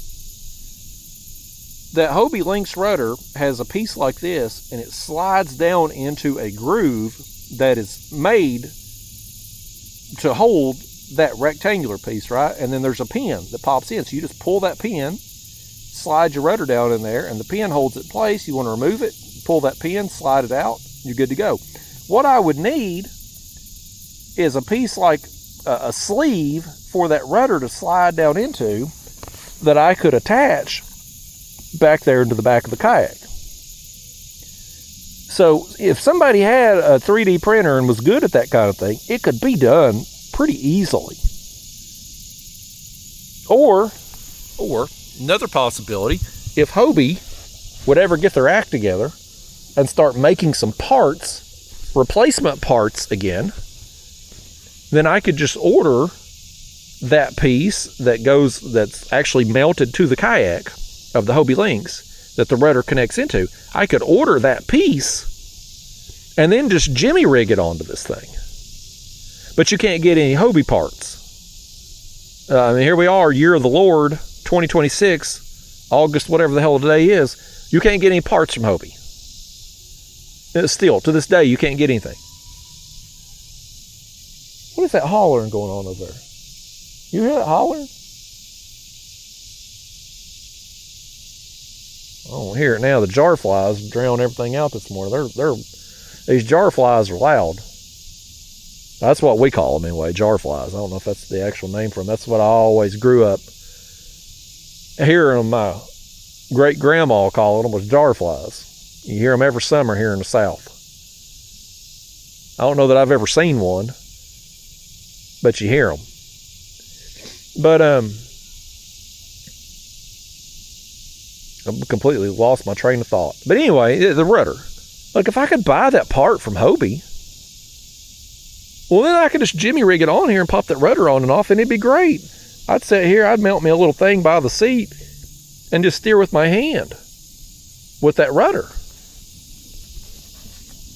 So I would like to do something like that, but I'm either going to need one of y'all to 3D print me that part, or Hobie to get their act together and start making parts again. And from what I've heard, this is all rumor, I have no inside connection at Hobie, so take this with a grain of salt. I have no insider knowledge. This is just what I have read online in the Hobie Lynx group, so I have no way to fact check this. But what I've been told, or what I've read, is that while Hobie hopes to have the other roto-molded kayaks, like their Hobie Pro Angler, Outback, Compass, all those. They're hoping to have those back in production in 2027.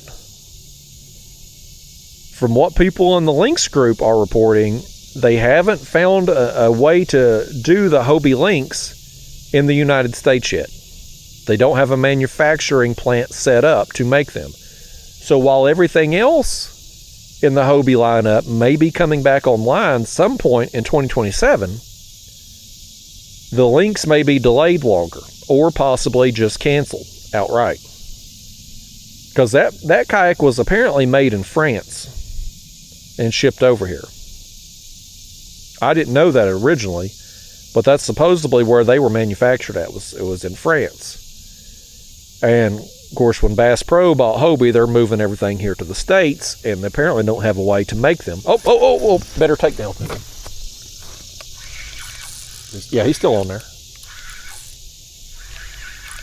He's coming at us now, ain't he? He's coming right at us. Look at him. He's hitting it and getting it right here beside us. He come right at us full speed, didn't he? That's a blue. Old blue kitty. Old blue kitty. Fired up this morning. Got him a shad and tried to run off with it. Come over here, let's land you and send another one out. Where's the carp at, Catfish? Hell, we're skunked on the carp today. Completely skunked. I thought they'd be up here in this high water too, in this creek. I continue my slump on the carp this year. Go on, you old blue cat. I suck at carp fishing, y'all. That's the bottom line of it. I suck at it. Let me get us another shad. Is that the last one in my tank? All right, that's the last one in my tank. Let's go to the bag of shad now. A couple days old here, this shad is. And I took these out of my cooler at the house, so they're still, well, they've warmed up, folks. And this August cesspool tropical conditions, they've warmed up a little bit. But we're going to roll with them, and hopefully we can get them eat, even though they are a little bit old. If it wouldn't be such a pain in the ass, I'd just go here and net us some more shad, but it'd be a pain in the ass getting everything set up again. We'll see how these do. Hopefully these will get eat, even though they're a little older. Okay, got that and cast back out. I think while we're doing that, let's me and you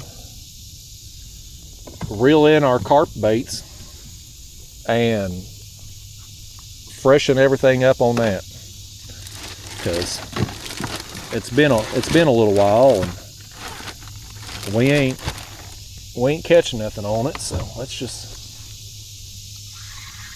see what we can do.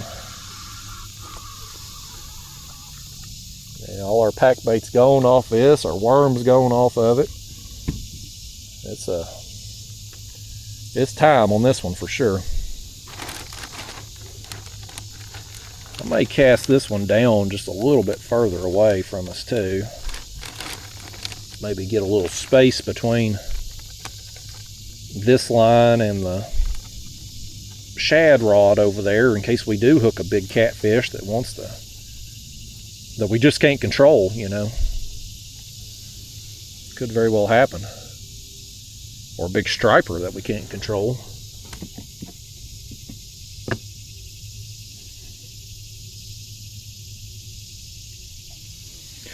Yeah, stick this worm on. I can't believe we ain't got not one carp.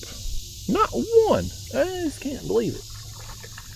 I don't claim to be a good carp fisherman, but hell, I usually, in years past, can at least get a few. There we go. All right. Let's see how that one does for us. And now, let's get the rod behind us.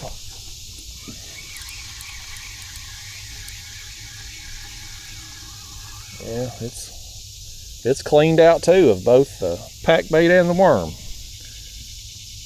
We done got everything cleaned out on that.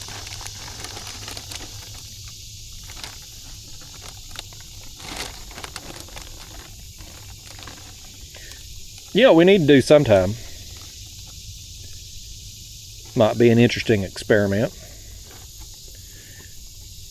is come into a creek like this where we would normally want to carp fish, right? And instead of doing these pack bait rigs, just do a straight up worm rig. No pack bait. Just a worm. We'll throw out maybe live bait or shad or cut bait or something too. But just throw out the worm and see, could we bust some carp on just the worms without the attractant in the pack bait too? And compare that to some trips. Of course, a day like today where we ain't catching no carp regardless, I don't know I don't know that it would matter, but you know what I mean. Just be an interesting experiment. And I didn't come out here. Sometimes when carp fishing, when I know I'm gonna carp fish, I like to throw out some horse feed. The last time I carp fished, or tried to, and didn't do any good, but I went out and threw out some horse feed a day in advance, try to bait an area and try to get them feeding in an area. That way I could go back and hopefully there'd be a good concentration in there. Well, it didn't work out that day. I just got them a couple catfish on that trip. But I did not do any kind of baiting today. This creek here, like I said there earlier, it's just such a long haul from where I launch at to get up here. It's just not practical to come bait this area in advance. It just takes too long. I mean, the drive to get to the launch from my house isn't very far, but when you got 45 minutes each way, plus whatever time it takes you to throw out your bait and stuff, like it's just too big a time commitment to come up here and bait this area. So we're just kind of winging it out here with the carp today, just hoping. I just hope that an area like this being so confined, because the creek, once you get around the bend here in this creek, it opens up. It's a lot wider. And when you get around the bend here behind us, it opens up a little more. But this area right here, it's deeper and more narrow. And so I just feel like fish that are working through it kind of funnels them for you. But it ain't worked out for the carp day. We've got some catfish. We got the striper. We got at least one turtle. I think it's the same turtle twice messing with us. But the carp and the buffalo have had better things to do today. And that's a shame. I really like, and I used to be this way because I grew up in the culture here where carp were considered trash fish. Carp, buffalo, drum, even catfish when I was a kid was considered trash. Now, over the course of time, catfish have become more mainstream. They've become cool. Cool people fish for catfish now. So they're kind of losing, they still have kind of that trash fish moniker with the old timers, but the newer generation of fishermen coming up seem to have a little bit more respect for catfish. But your carp, your drum, your buffalo, the culture, at least here in America, especially in the South, it's still that these are just fish that are beneath you. They're not worth catching. They're trash. And it's unfortunate because I really like catching them. They are a powerful fish. They're pretty prevalent all over the country. I don't know too many places that don't have common carp. I guess they call them common carp because they're pretty common just about everywhere. And they're a lot of fun. And it don't take fancy gear. I mean, granted, yes, today I'm using these dang anchor poles and whatnot. But if a person was just wanting to go fish off the bank at their local park, you don't need much gear, man. A fishing pole, a few dollars worth of grocery store bait, breadcrumbs, corn. You can make dough balls out of actual bread. A lot of people use oatmeal or just plain oats, them shredded mini wheats or whatever, cereal. Like, there's a lot of different things you can use for carp bait that are readily available and cheap and will allow you the opportunity to catch a big fish. I mean, for most people and most bodies of water, a carp is going to be the biggest thing in there. Now, some of these southern lakes and rivers, you'll have big catfish, right? And those will be the biggest thing in there. Maybe up in the northwest, the sturgeon are the biggest thing. But for most people, they're pond fishing, creek fishing, fishing their local lake. For most of those people, carp is going to be the biggest thing swimming in there. So if you're somebody you want to catch big fish, you want to really get a tug on the line, I don't understand why they don't go after carp. Well, I know why they don't go after them, because it's culture. They've been taught from the time they were knee-high on their grandpappy's knee that carp are trash. The saying I always heard when I was a kid, if you caught a carp, you'd cook it on a wooden board, throw away the carp, and then eat the wooden board. Because apparently, I guess, I don't know, some people say carp tastes good if you cook them right. I wouldn't want to eat, I wouldn't want to eat anything out of this body of water because everything's contaminated here.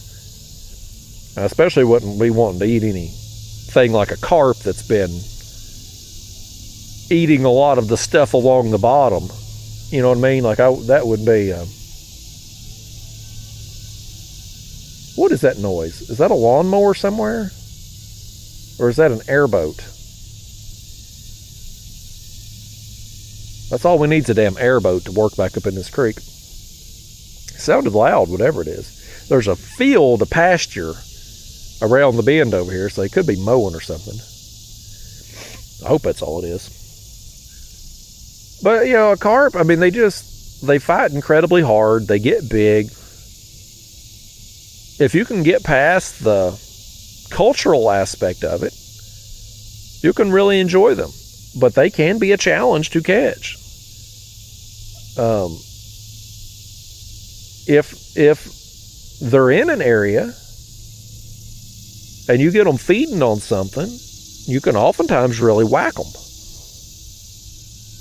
But to just show up and throw out some bait, it can be tough if they're not there, or they're not there in good numbers, or they're kind of inactive, or if they're feeding on something else. It can be tough, and we're apparently experiencing that today. I've experienced it a few times throughout the year already. It's been the worst year I've had for carp fishing in the last, I can't remember really when I started targeting carp more often. 2020 or 21, I guess. So I don't know, 4, 5, 6 years now I've been, at least in the summer months, spring and summer months, been fishing for carp more frequently. This year's been the worst for me, for numbers and size. Now, I have caught 3 mirror carp this year, so I've had a pretty good year for those. I think last year, I've never had a year where I've got more than 6 that I can recall. So, those are kind of an anomaly around here. You gotta get lucky to get them, basically. So I've got 3 of those. But just as far as numbers of carp goes, I mean, there were trips in the past in past years where I would catch more carp, just numbers of carp, on one trip than what I have caught on all of my carp trips combined this year. So, I mean, that kind of tells you the kind of year I've had carp fishing. It's just, I don't have a good explanation for it. I'm in the same type of areas, the same time of year, but I'm just not catching them. And I'm honestly not seeing as many either. Like, oftentimes you come in these creeks and stuff that are real shallow, you'll either see them, or even days like today where the water's muddy, it'll be more difficult to visually see them, but when you spook them, you'll see the water disruption, right? Like where they, in like the shallow waters and stuff, they'll bolt, and you'll see them scooting across the water. I just ain't been seeing as many carp in the places that I would normally see them this year. So, I don't know. It's been weird. Like, the catfish have been kind of weird this year too. As I've mentioned on some recent catfish trips, like, I've been having to do things. I'm still doing the same techniques, but I'm having to do them in different places. Like the catfish, historically, you get in these hot summer months, man, I'm fishing deep ledges. Deep of water as we got, I'm fishing it. Just working them channel edges. 60, 80 feet deep, busting fish. This year, I can't get a bite at those depths. Nothing. Everything's up shallow. Well, again, what I call shallow, these shallower flats and stuff, 20 and 25 feet deep, that lead into that deeper water, that's where I've been having success. Oh, our left rod here on the the pack bait. Whatever had it, let it go. Didn't feel like no carp.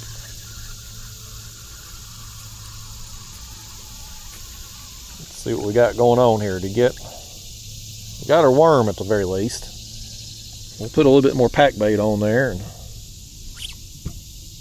send it back out.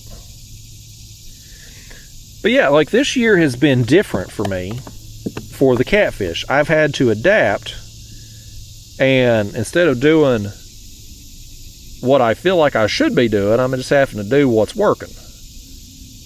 And when I do that, I'm catching fish. When I do what I think I should do historically,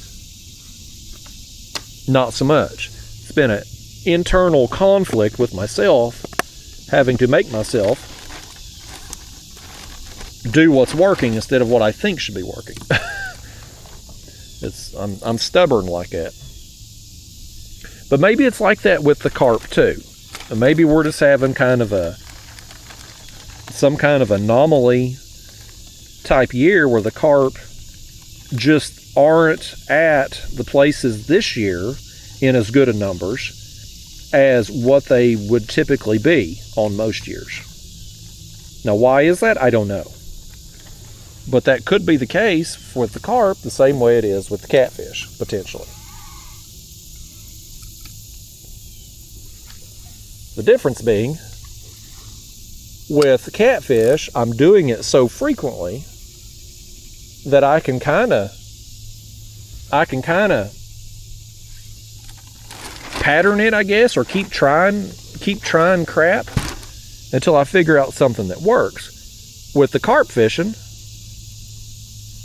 if we stink it up on the carp today, well, I may not carp fish again for 2 or 3 weeks, maybe a month. So I'm just not putting the time into it that's necessary to be able to. I mean, if we went out for the next week and carp fished and tried different locations, different depths, etc., we would eventually stumble into them.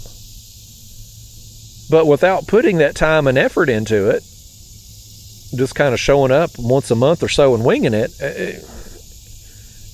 just, if they ain't there, you ain't gonna figure it out. Or I'm not. I was thinking about that yesterday when I wasn't catching catfish, because I was fishing, the same type of area, just deeper than what I've been catching them at. I left fish to go find fish. Typical Justin behavior. I was thinking, like, when I go somewhere new, I'm traveling somewhere, and I'm getting ready to fish a tournament, whatever, new body of water. I got no experience there, right? Now, I'm going to do research. I'm going to look at a contour map. I'm going to get on YouTube. I'm going to get on social media. I'm going to see what I can find out about that body of water. Try to give myself a good starting point. Anyway. But when I get to that body of water to fish, like, I'm going into it with an open mind. I don't have any previous experience or knowledge to pull from. And so when I get to that new body of water, I just go fishing. I will generally just troll, cover water, or drift if there's current, but I'm going to cover some water. I'm going to try to hit a variety of depths. I may do some different techniques, and I'm just going to progressively work through stuff and depths and et cetera, until I figure out a bite. Or till I run out of time and don't figure out a bite, whatever the case may be. But that's typically what I'm going to do, right? Like, I'm going to just approach it with an open mind. And sure, you may find information online. You may see YouTube videos and be like, okay, well, people drag on this lake, or people do good suspending on this lake, something like that. You know, you may get some little nuggets of information here and there. But once you get on the water, you kind of got to put the puzzle pieces together yourself. Well, I'm not saying that's easy to do on a new body of water. It's certainly difficult. It's time consuming to try to figure something out on a new body of water. But you don't, at least in my situation, I'll speak for myself here, I don't get in my own way in those situations. When something's not working, I don't stick with it. I don't feel compelled to keep doing it. I just go on to the next thing. Well, when it's your home waters and it's places you fished throughout your whole life, and you have knowledge, you have experience, you have a fish messing with your left line over here, or turtle something. Whatever it is, ain't acting like something we want to fool with. I bet you got another turtle messing with. It's probably that same damn turtle. If we hook that same turtle again, I'm going to have a talking with him. We're going to have a little mentor to mentee talk about not biting things with hooks in them. Well, now that he's done messing with it, apparently we'll get on with the story. But I was just thinking, like, when you're fishing your home water and you've got knowledge and experience to pull from, it can be hard to get away from stuff that has worked. Because oftentimes these bites will repeat themselves. You'll have patterns that you can repeat year after year after year. Maybe at certain times of year, fish will be in predictable places. Or certain water conditions, fish will be here. And once you figure that out, well, year after year, season after season, weather condition after, whatever the case may be that you figured this out, you can go and recreate that bite. Well, that's great as long as that bite is working out. But when you get in a situation like I'm in this year, where what I have historically done and where I have done it, just for some reason unbeknownst to me, it ain't working. Well, it can be hard to break your mind from just naturally wanting to go do what works. Because you have all of this history and experience, it becomes ingrained in you. It's like, okay, for the last 15 years at this time of year, I've been able to catch fish right here. Now I can't do it anymore. So if you're somebody brand new, first time you've ever fished on a particular body of water, and I was like, hey, every year for the last 15 years, I've been able to catch fish here. Go try it out. And you go there and you try it. Sure, you might start there. But when you ain't getting bit, you're probably going to be like, well, hell, that damn Justin, he's lied to me. He just sent me here on a wild goose chase and wasted my time. And then you go on and try other things. You're not going to get hung up on one spot or one technique or one anything, because you don't have that history to pull from. And I find myself struggling with that. Like, the last 2 days I've wasted catfishing trying to, and it wasn't even like I'm just completely reverting back to what has worked in years past. No, I was working those deeper flats, but I was working significantly deeper than what I've been catching fish at, because I just feel compelled to fish deep this time of year. And it's like I've wasted 2 fishing sessions the last 2 days because I can't get out of my own damn way. Whereas when I go somewhere brand new I've never been before, I may not just show up and immediately start catching fish, but I don't get hung up doing the same crap that ain't going to work. Like, I'll go try something. When it don't work, I move on to the next thing.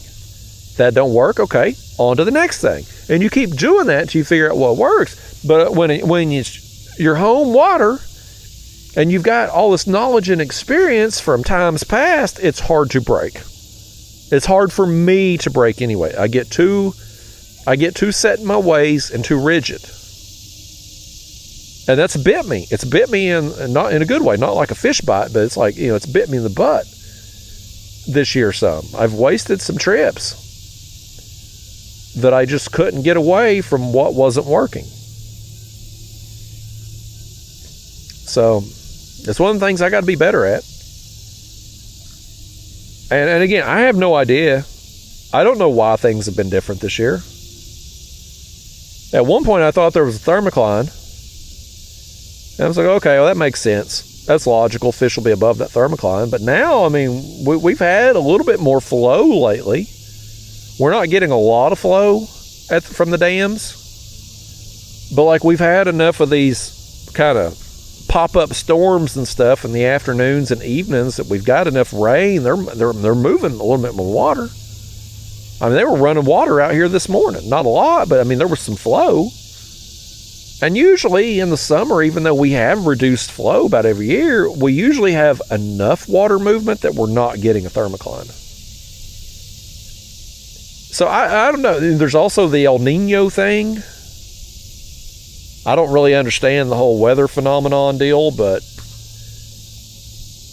supposedly we're in an El Nino, so does that affect them in some way? I don't know. The root cause, I have no freaking clue, man. But what I know to be factual is that fish ain't where they have historically been, and it's been like that all summer for me. Things were normal in the spring, abnormal since we've hit the spawn. So I don't know. But I'm just going to keep putting my time in. Keep telling myself not be so damn rigid. Get out of my own way. And hopefully tomorrow I go catfishing, we'll bust some. And I think I will. And in fact, I think I'm going to hit this stretch of the river out here. I know that creek I launched in. I can get us some shad there real easy in the morning. Because this bait here in the floor, it's already 2 days old. I'm going to throw it out when we leave here today. But I'll get us some shad there in the morning maybe, and we'll go for a drift if we got current flow. We're close enough to the dam today that there was some flow out there, even when they're not moving much water. So if they're running it tomorrow too, we should be able to drift. Unless it's just going to be the one caveat to that, and I haven't looked at the weather report. If it's going to be real windy or raining or something, we'll scrap that plan. Or if it's going to be windy and not raining, maybe I bring this kayak back out. That way we'll have access to the motor. That Lynx gets blown around so easy in the wind, it can be tough to drift with, because you just get blown around too much. With the wind like today, the wind ain't blowing at all. It'd be a perfect day to drift. But I wanted to come out here and do this. Let's reel in this this shad here. Switch it out.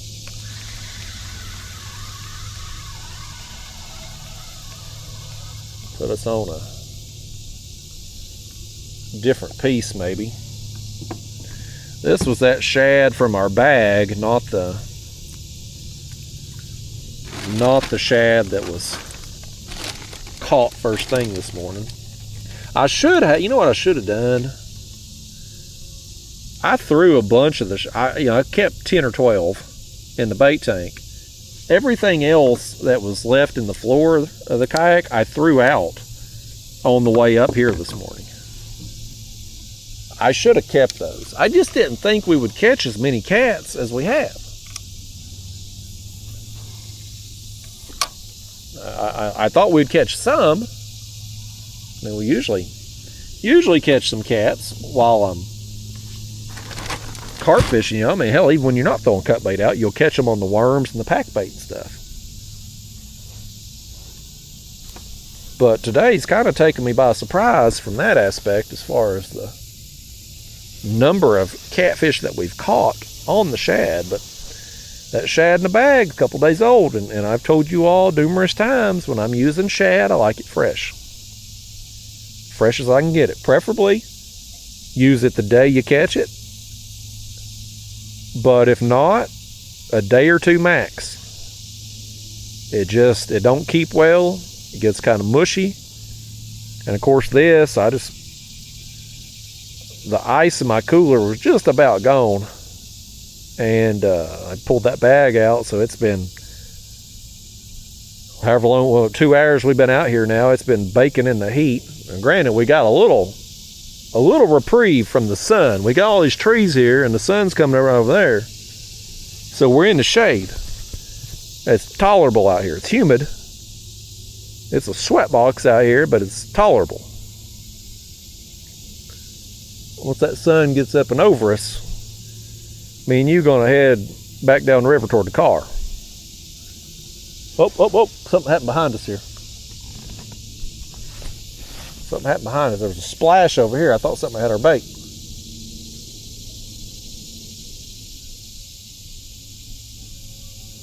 I don't know what splashed. Probably a carp coming up and taunting us.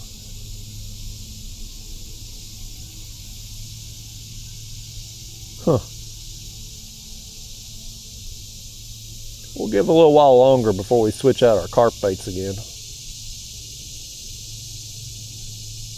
I don't know. How long has it been since we switched them out?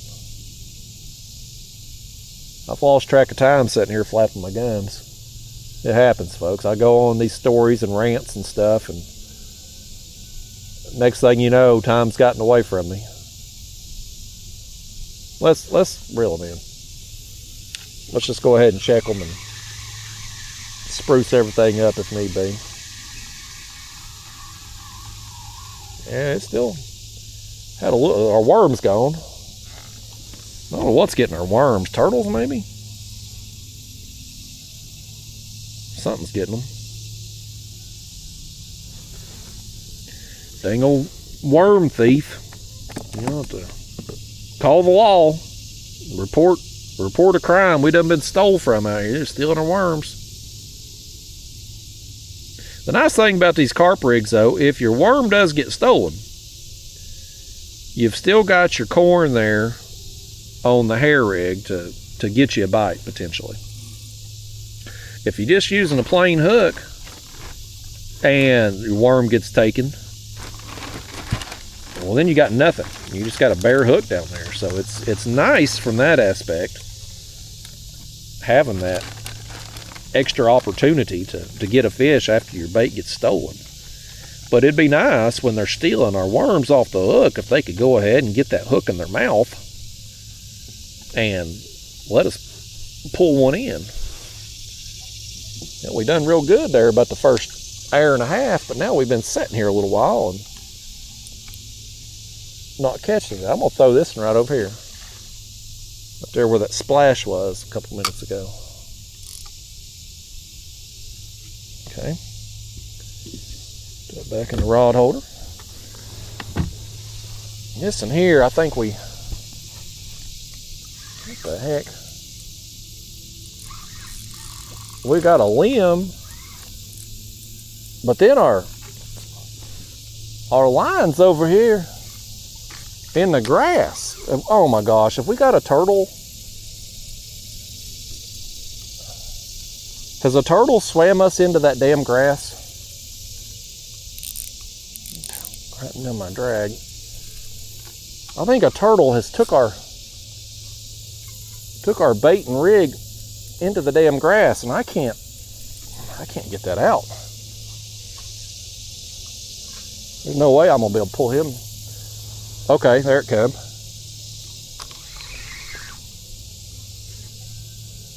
I think we had a daggone turtle eat our bait without us knowing and go up into that grass. We got him coming this way now.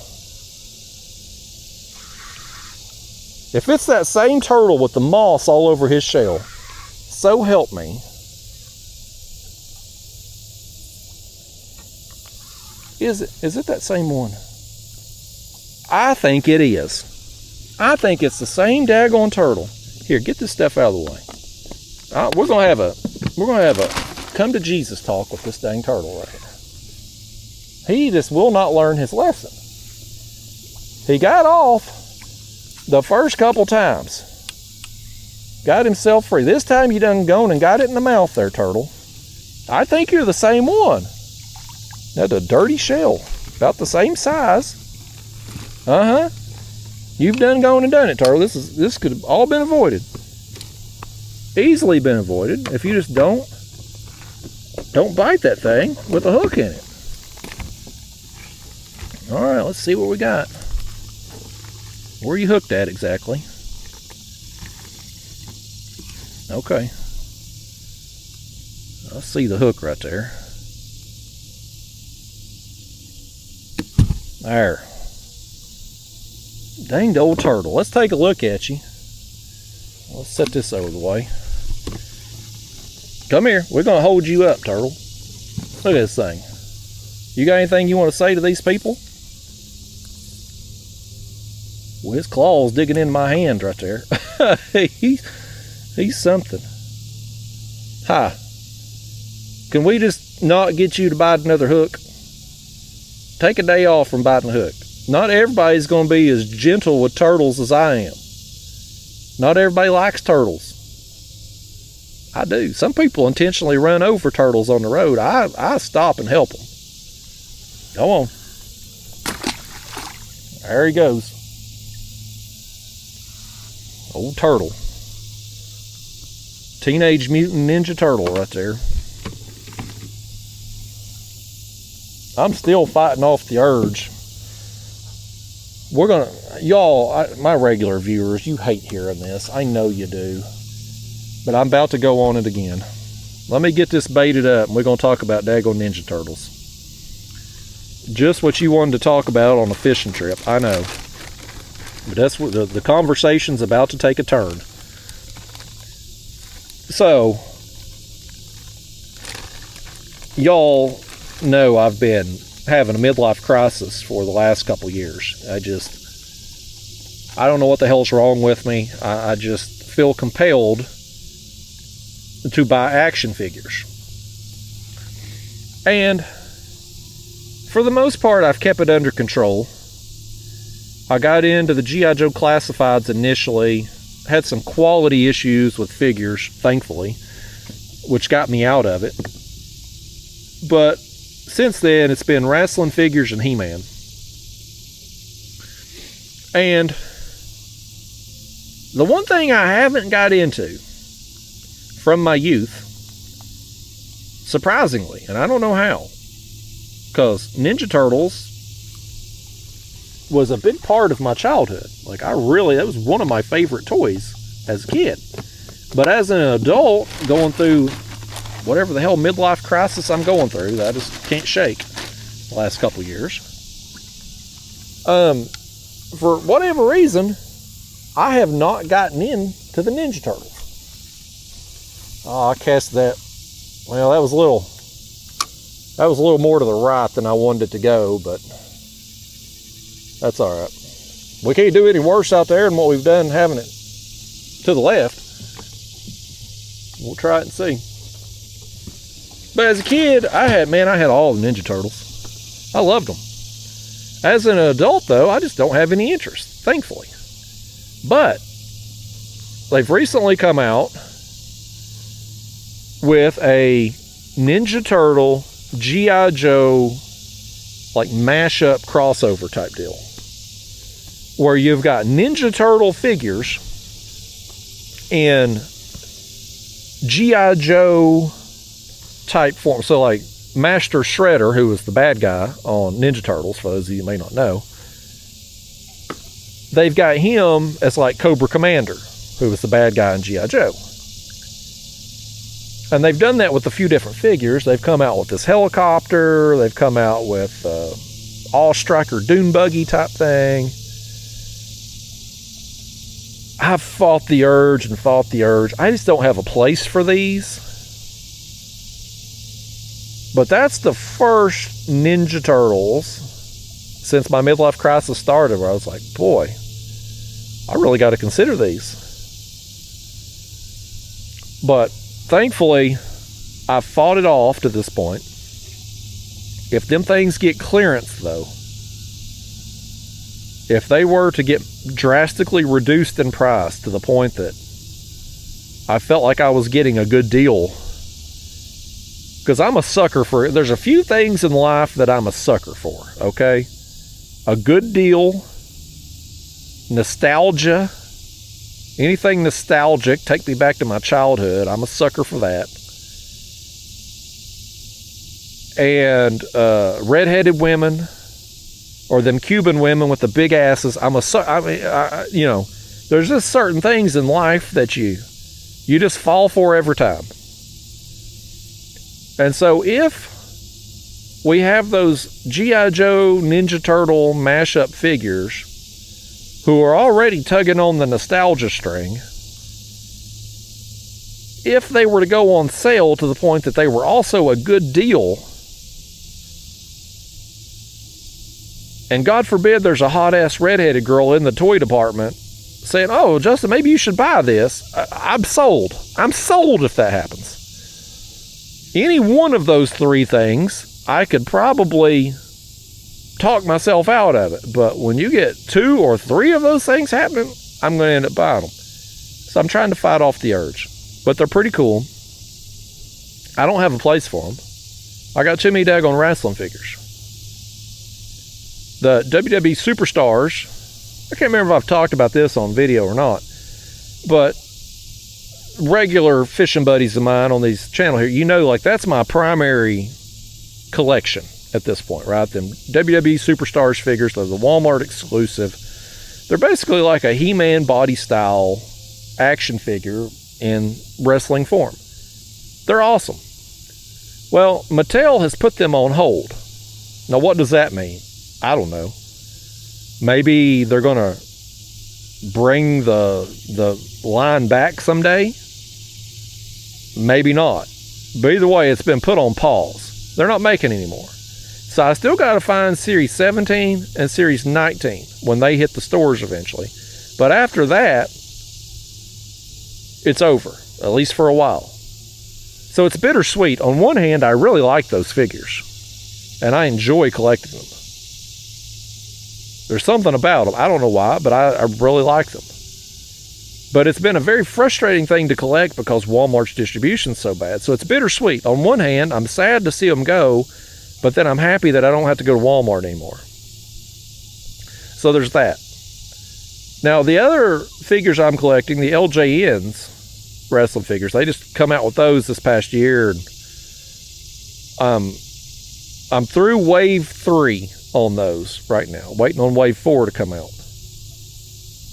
Those take up a lot of space too. I mean, those are 8-inch figures. They just take up a lot of space. And then you throw in the He-Man figures I'm collecting and the miniature figures of the He-Man and the WWE, the Knuckle Crunchers. Like, I got too many toy collections going on in my midlife crisis. And like, if it's this bad now, what if my midlife crisis lasts another 2 years? Another 5 years? How long do these things last? I mean, I thought it'd be a phase I'd go through for a couple months. But folks, we're over 2 years into this. It was summer of 2024 when my midlife crisis hit. And I was at the Ollie's, which is like a discount. It's like think of Big Lots meets Family Dollar type store. It's about the size of a Family Dollar, but they get closeout stuff from Walmarts and Targets and places like that. Well, I'm over there at Ollie's, and they've got a Nature Boy Ric Flair action figure in the WWE Superstars, and he was $3.99. I was like, man, it's Ric Flair. It's my favorite wrestler of all time.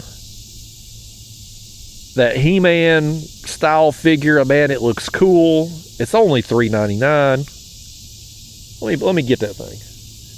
Impulse buy. Well, I open it up and it's cool. But it's just one figure. I mean, I can't even have a match with just one figure. Ric Flair can't wrestle himself. Although he seems to wrestle himself on Twitter all the time. I'm not on Twitter, but I see the social media fallout every time he makes a post. He needs to get off social media. But some people just shouldn't be on social media at all. Other people shouldn't be on there when they're drinking. He definitely don't need to be on there when he's drinking. But nevertheless, I got that Ric Flair action figure, $3.99. Hell of a deal. They're normally $20. I need another one. Well, I look around, get on the eBay there, and I find Hollywood Hulk Hogan. I was never a Hulkamaniac as a kid. I was an Ultimate Warrior kind of kid, but when Hogan turned heel and formed the NWO, I was all about it. Man, that was the best heel turn of all time. And I see that Hollywood Hogan figure on eBay for like $6. I was like, man, that's a deal. I'm going to get that Hollywood Hogan figure. So I did. Well, now I've got 2 action figures. I can have a match between Hollywood Hogan and Nature Boy Ric Flair. Well, folks, that was one too many. If I had just stuck with one, I'd have probably been fine. But once I bought that second figure, then I was like, man, that Undertaker figure looks pretty good. Oh, there's the Ultimate Warrior that's out. Like, you just go down the rabbit hole, and the next thing you're buying all of them. And there's 19 waves of these figures, and granted, series 17 and 19 haven't hit stores yet. I know that doesn't matter. You're questioning it right now. I know, I get it. Why did series 18 come out before series 17? Nobody knows the answer to that. Nobody has a clue, but that's how it went down. But nevertheless, there's 19 series of these figures. Each series has 3 to 4 figures in it. So you do the math on that. That's a lot of figures. And I haven't bought all of them. There's some of them I just didn't want. But I've got most of them, and it takes up a lot of space. I've got 2 shelves in my office that is nothing but Superstars figures. 2 entire shelves. Right beside my desk. Nothing but WWE Superstars figures. So it's a bit of a problem. And, of course, my wife, she's an enabler. She encourages it. I guess in her mind, it could be worse. You know, a normal midlife crisis for a man my age, they ditch their wife for a younger woman and go blow all the money on a sports car. I've dodged that to this point. I haven't bought the sports car, and I'm keeping my wife around for the moment. She about got a divorce the other night. Boy, she's cleaning the house the other day, right? Which that's an anomaly in itself. You don't see women that actually clean anymore. But my wife, she was in the mood. She started, not in that kind of mood. She's rarely in that kind of mood. But she was in the mood to clean. And so she starts cleaning the house. Well, she was dusting the living room table, and she picked up my YouTube silver play button. That's the award they give you for 100,000 subscribers. I've got 2 of them. I got one for this channel, my main channel, and I've got one for my second channel. And the one for my second channel, it's in my office on my desk. But the one from this channel, this is the one I got first, it means more to me. It's been displayed in the living room since I got it, right there on the table. Got a little stand for it. It's kind of just a daily reminder when I walk into the living room that, like, you know, I accomplished something. There's anybody can be a YouTuber, folks. Anybody. You can create a YouTube account today, post a video, and you're a YouTuber. Millions of them all around the world. Millions of people that are YouTubers. But only a small percentage of them are going to break out and get to a point where you're going to achieve one of those awards that YouTube gives you. So I'm quite proud of it, especially considering this ain't like my natural, like, this ain't what I desired to do in life, folks. This YouTube crap was an accident for me. It just kind of happened. I didn't necessarily mean for it to. I certainly don't have the personality for it. I mean, I'm a jerk, man. I'm antisocial. I'm introverted. People like me shouldn't be successful on a social media platform like YouTube. But here I am. And so I've got 2 of those damn awards, and I'm proud of it. So it's been displayed right there in the living room where I see it every day. People come over to the house. It's a talking point. I'm proud of it. Well, my wife, she's dusting. She picks up, I'm sitting on the couch when this happens. She picks it up to dust it, and she drops it. And she's immediately like, oh, it's fine, nothing wrong with it. I'm like, honey, I see it in the light. You've busted the corners, like both corners on the side of it are busted. And I look at it, I'm like, and they're just small dings. But the metal on the side, because it's like a metal type material, it's kind of curled up. Like, you're not going to be able to fix that on each side. So when you see it in the light, like, you can't not see it. They're not big areas, but you can't not see it. This is where I guess them corners landed on the floor. And then there's another mark on the other side. I don't even know how that happened. It's not really like a scratch. I guess it kind of is, because you can't remove it. Like, I took a cloth and tried to wipe it off, and it's still there. It's like a very faint scratch.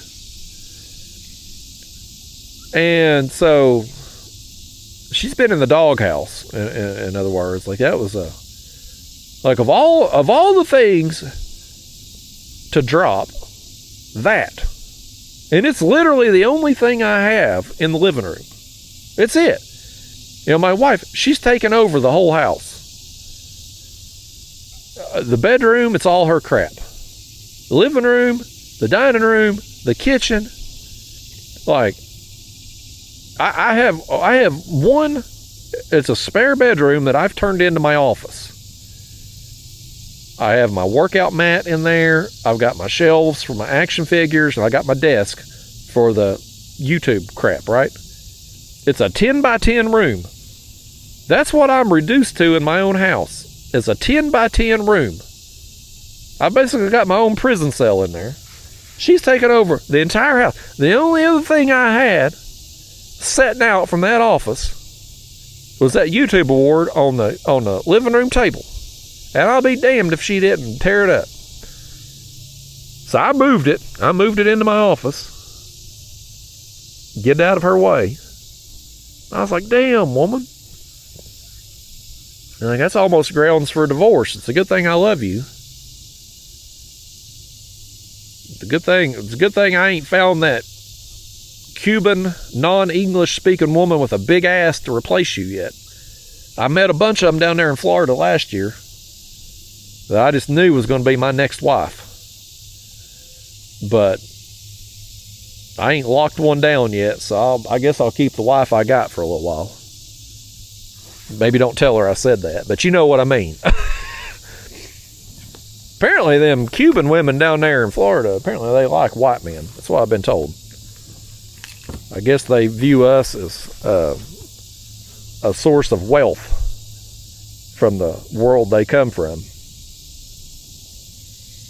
It'd be nice, though, to have a woman that didn't speak English, because that way when she's pissed off at me and cussing me out, I wouldn't have a clue what she was saying.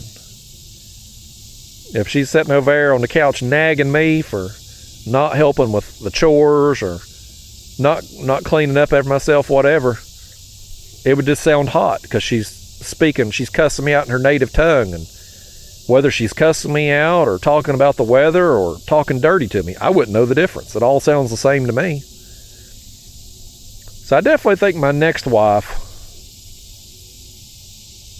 would probably be one of them Cuban women with a big ass. But the wife I currently have, she's in trouble. Dropped my damn YouTube award, man. And it ain't like you can replace it either. I mean, it's one of a kind. You can't. And nowadays, when YouTube, like even if I got on YouTube and tried to order another one, which I don't think you can. I think when you first get it, you have the option of getting more. Like if you're one of these YouTubers that has a team. Like some of these YouTubers are big time operations, you know. They've got their cell phone camera and they've got somebody editing the videos and somebody running their business. And, you know, I'm a one-man show. I'm a one-man operation here. But I think when you first hit those milestones, there's a window of time where you can order more of the awards. But even if I could, at this point now, the new awards are much smaller than what they were when I got this one back several years ago. Oh. Shad rod's getting touched over here.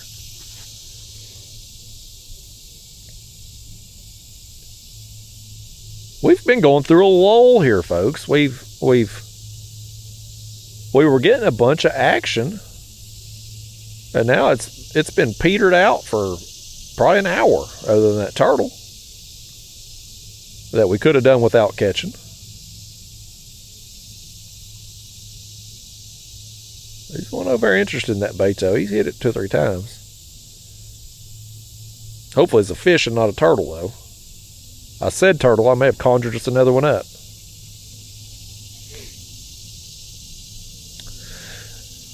But yeah, that's it, folks. That's my house. I'm down to one room. One room left in my house that's mine. I guess most of you fellas out there can probably relate. I was told this would happen. It did. My wife's pretty good overall, though. It was an accident. Things happen. Ain't the end of the world, but it sure was a kick to the nuts at that moment in time when I saw it hit the floor and saw that the corners were busted up on it. It's like, man, because, you know, again, I'm proud of it. It's one of those things that I felt like I earned. I mean, some people would probably display their college degree, right? or high school diploma, or whatever education that you've had. But for me, like, I don't even know where my high school diploma's at. I don't even know if I still have it, honestly, because I felt like high school was one of those things, if you just show up, if you just do the mandatory attendance that you're required to do, you're going to pass. You're going to graduate. Like, I didn't feel like high school graduation was that big of an accomplishment. College was different. I had to work. I had to study. You know, I had to earn my college degree. But even still, like, it's in my closet somewhere, but I don't have it displayed. It's not something that, if the house burned down, and Lord, I hope I'm not conjuring that up, but you know what I mean? Like, if it did, if I lost everything, the college degree wouldn't be something I would miss. Like, it wouldn't be something that I would be heartbroken over. Like, for some reason, I just don't care about it. But with the YouTube award, like, I feel like I earned that. You know, I put in a bunch of time. Both of those awards, for my main channel and my second channel, it means something to me. The first one for this channel meant more, because the channel kind of took off, and there was so much excitement with it there when it was really rolling there in the beginning and growing, and it's like, man, how big is this thing going to get? So then when I got that award, like, it was just really cool. It was a really cool experience. The second channel basically started because another YouTuber pissed me off. And he was always, and he don't even do YouTube anymore. He completely quit and got off there, but at the time he was trying to be somebody on there. And he would talk shit. Be like, well, you know, Justin, you only had the success you had because you got on YouTube when you did. Like, if you had tried to start a channel today, you wouldn't be able to get it off the ground. And I finally got to a point, I was like, you know what? I'm going to just show this guy.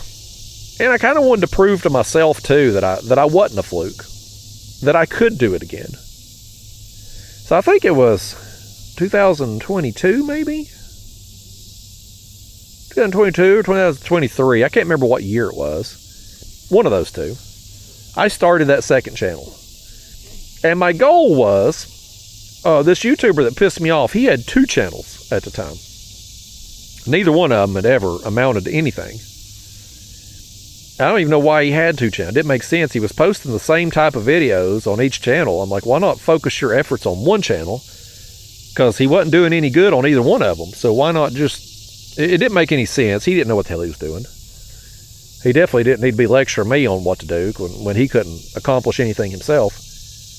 But I was like, you know what? I'm going to take my second channel and I'm going to grow it bigger in 2 months than what that guy had done in 2 years with both of his channels. And I did. And I blew right past him, and it ended up, my second channel ended up getting... I grew it very quickly. And I got that YouTube, and I've slacked off on the second channel. The second channel now has become, it's called Kayak Catfish Highlights, for any of those that may not be familiar. But it's kind of become a place to put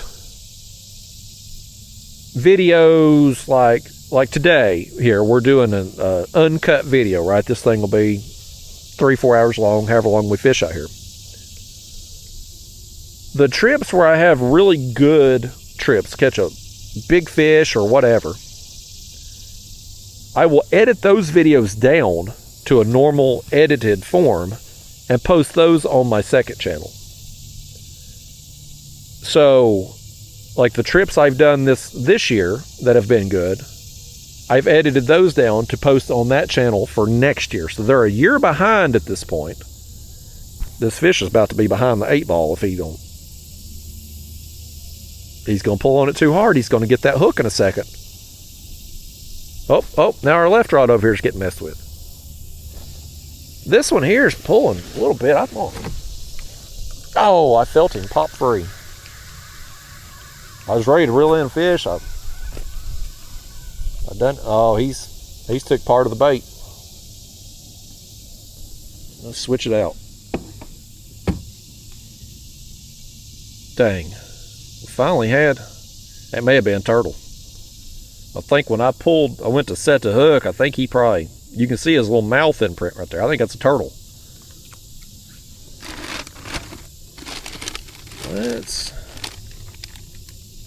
Let's try one of these smaller shad here. And just snip a tail off. This may be stupid to do this. Might get ripped off instantly. We need some fresher shad. Y'all need to go net us some shad right fast, instead of using this old worn out stuff. We got a gnat right there in my dang face. Get out of here, gnat. But anyway, I started that second channel with the goal of just kind of proving to myself I could do it, that I wasn't a fluke, and sticking it to that other guy, which I did. Threw it right in his face. And of course, he's done quit. He ain't been on YouTube in forever now. He's done with it.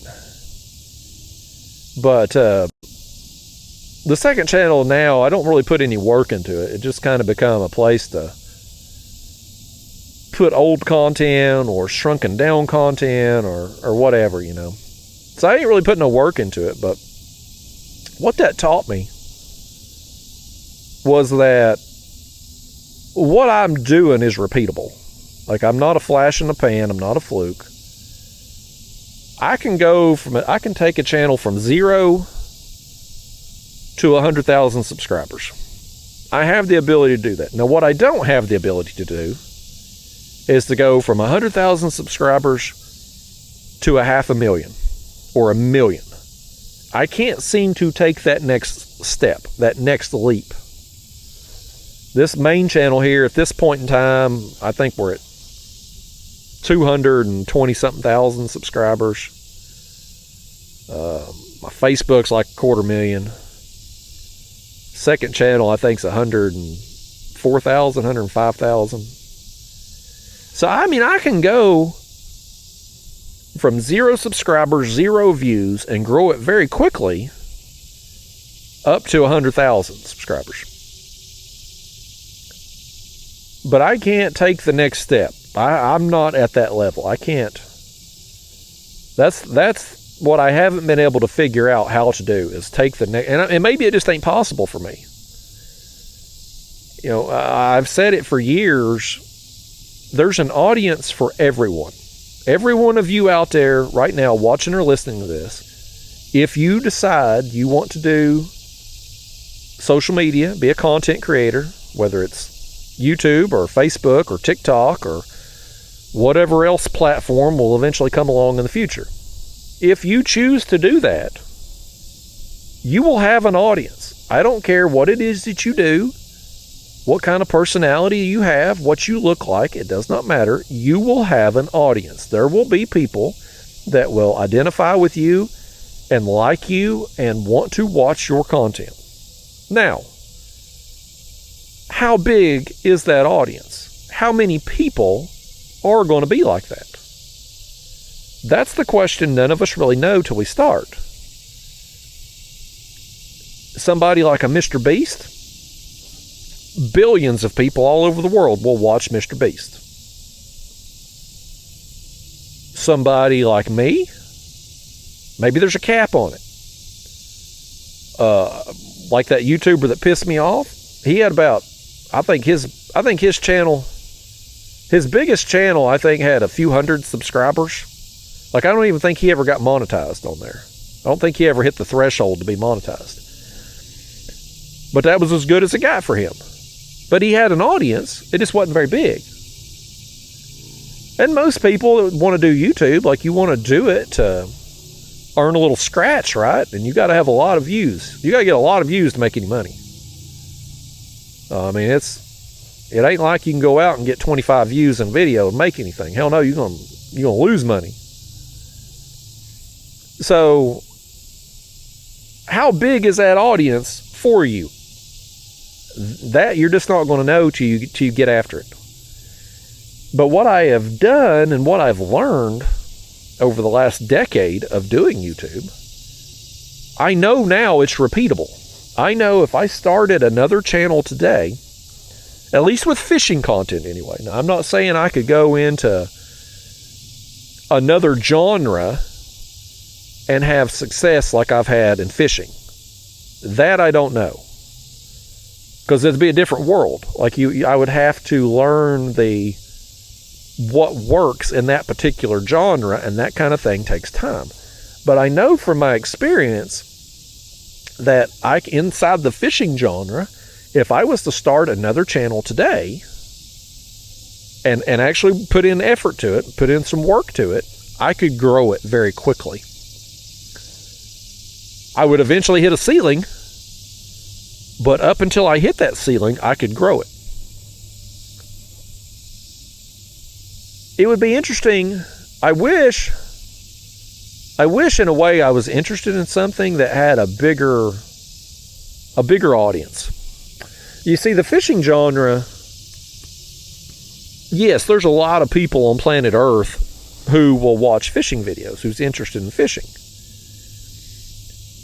But within each segment of fishing, you're going to have people that only watch that segment, right?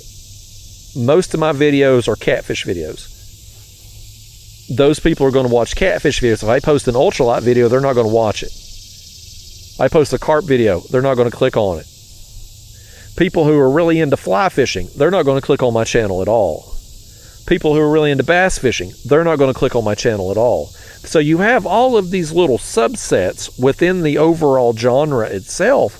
And so you're kind of limited. I mean, first off, there's when you look at planet Earth, how many people are interested in fishing to the point they'll watch a video? That's a percentage of the population. Then how many are going to watch the type of video that you're going to be putting out? That's an even smaller percentage. And then how many people are going to be able to jive with your, oh, big takedown. Here we go. I think we got us a call. Oh my gosh, no, he just come free. You know what? I had my drag still locked down where I was trying to pull that turtle out of the damn grass. Y'all let me forget to loosen my drag. Crap. He just ripped that hook right out. We finally had a carp run. And he pulled that hook right out of his mouth. I wonder if he bent the hook. No, he just pulled it out. Big time mistake right there, folks. You have to have a light drag, at least in the beginning run, on the carp, because their mouths are really soft. You will yank that hook right out. And I had winched that drag down, trying to pull the turtle out of the grass, and just wasn't even crossing my mind to loosen it again when I got everything reset. Dadgummit, man. We had our chance, folks. We had our chance. We had our opportunity. Hopefully we'll get another chance. Hopefully he wasn't alone over there. Get us another worm. Get this thing cast back out.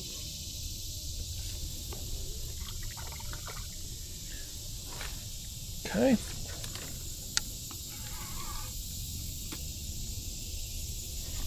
Oh, well, that's all right. I got that one a little bit to the right, too, of where I wanted it. We'll make it work. Okay. Let's get everything back here put up again. But yeah, I would be curious to know if I was in a genre that had a bigger audience pool, bigger group of people to pull from, would I do any good in that? Could I take what I've learned from the fishing genre, doing those videos, and apply it to something? The problem is I'm just not interested in anything that has a big audience pool to pull from. I like action figures, right? My midlife crisis. I'm into action figures. Well, I look at these YouTube channels that are successful, but I mean, I guess for the genre of action figures, like doing unboxings and reviews and things like that. None of them really get any good number of views. I mean, the people at the very top of the genre, like, you look at their view counts, like, I'm not all that impressed. So I'm like, well, if the people at the top of that genre, if they're not able to get a big number of views, what the hell would I do, being brand new, starting out? Like, so I don't think that's worthwhile to pursue. I love Mario Kart, and there's a channel on there, it pops up on my feed all the time. It's called Shortcat. He live streams himself playing Mario Kart and gets a ton of views. I mean, I'm talking just ridiculous amount of views. He does really well, but he's also really good at Mario Kart. And while I play Mario Kart a lot, I mean, I do 1 to 2 hours of it every day. It's a problem. I'm still not good enough at it where anybody would watch me and learn something. And Mario Kart also pisses me off, and I say a lot of cuss words when them little 8-year-olds beat me. So I don't know that would be the best form of entertainment for me to do something like that. And otherwise, it's like, what else do? I like taking naps. I like hanging out with my wife when she ain't damaging my YouTube awards. Like, what else? Like I don't have a hobby that's mainstream. Like, I don't have... I'm trying to think of something that's... I'm trying to think of something that has a big audience pool. Like, well, the workout channels do really good, right? Like these bodybuilders and stuff. A lot of people go to the gym. That's relatable. A lot of people looking for health advice, stuff like that. That's something messes with our left rod over here. And I do my workout every day. But I'm not a bodybuilder. You know, I'm not an expert on it. I can't really speak with any authority. I don't think I would make very entertaining videos doing it. So even though that's a greater audience pool to pull from, I don't know that I would really be able to knock a dent in that kind of thing. You know, like, I don't think I'd get any traction in it. So it's got to be something you're interested in. It's got to be something, hopefully a big audience pool, something that a lot of people watches that type of video. And, yeah, I just don't have it. But I'd be curious to know if I could do any good. If there was something like that, would I do any good at it? But I am confident. Maybe it's arrogance. I don't know. But I'm confident. If I started another fishing channel today and put effort into it, I could grow it like that. Just knowing what I know from having done this for a decade and just following along, adapting, doing what I have to do to keep this channel that you're watching right now relevant. If I instantly applied those things to a new channel while simultaneously avoiding the mistakes I've made just through trial and error on this. Like, I mean, I've made a lot of mistakes on this, folks. It ain't been a smooth ride to victory, okay? I've taken some bumps along the way. But if you start a new channel and you immediately start with what works while simultaneously avoiding what doesn't work, you can't help but grow it quickly. Now, would it ever reach the level that this channel has gotten to? Well, I don't know. Probably not. But I could get it off the ground. I may crash the plane once it gets off the ground, but I'm going to get in the air, by gosh. So, I don't know. I don't have a desire to start another fishing channel. I don't keep up with my second channel now. I barely post any videos at all on there. 2026 here, I will have posted probably 20 videos or less to that channel for the year. And 2027 will probably be about the same amount. So I don't have the desire to put the work in needed to grow yet another fishing channel. But if I did, if this channel that we're on right now, if something happened, if it disappeared, got deleted, demonetized, pick whatever, I'm confident I can start another one and get it going. But it would be nice to have something. It would be nice to be able to be one of these content creators. Oh, we got something happening here on our back rod. Back rod, we got one. Back rod, finally. Well, he's pulling. What is it? He's making a run. I think he's got us wrapped up in whatever that other fish had us wrapped up in earlier that come out of it. It's a carp. It's a carp that he has run us over. I feel it. I feel the abrasion, man. Oh, he's back over there by them trees over there. Did you see that come up? I bet you that's our fish. But he's ran us over or around whatever's down here. It's probably a tree, probably a limb of some kind. I think we've got a carp on though, man. Oh no, now I don't feel him.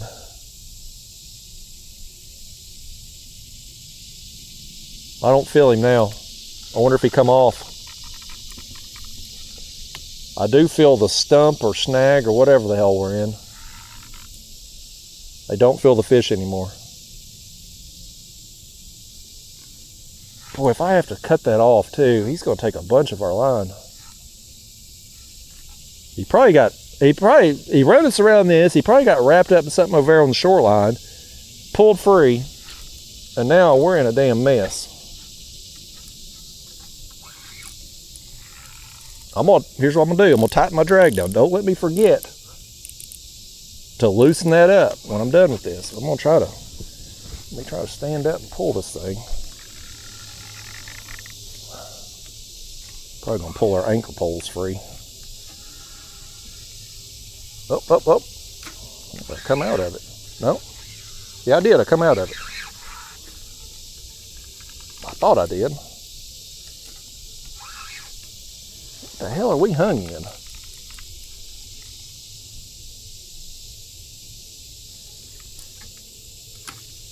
me give it just a little slack here. See if he'll pull on it. It was weird. It's like we come out of it and then we didn't.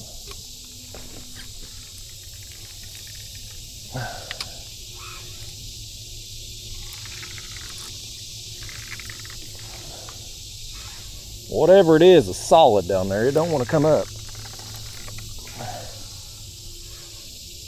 I keep pulling the kayak. I keep pulling the kayak toward us.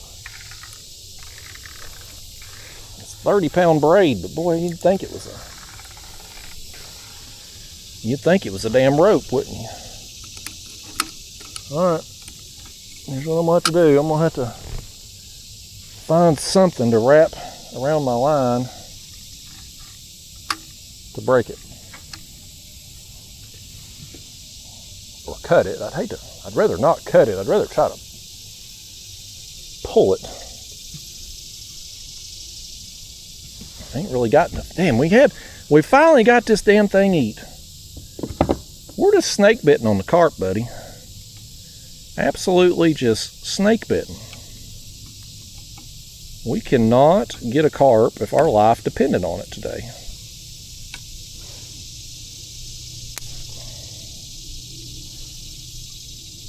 Well, I'm digging into my scissors here. Oh, that shit's good, buddy. That thing is...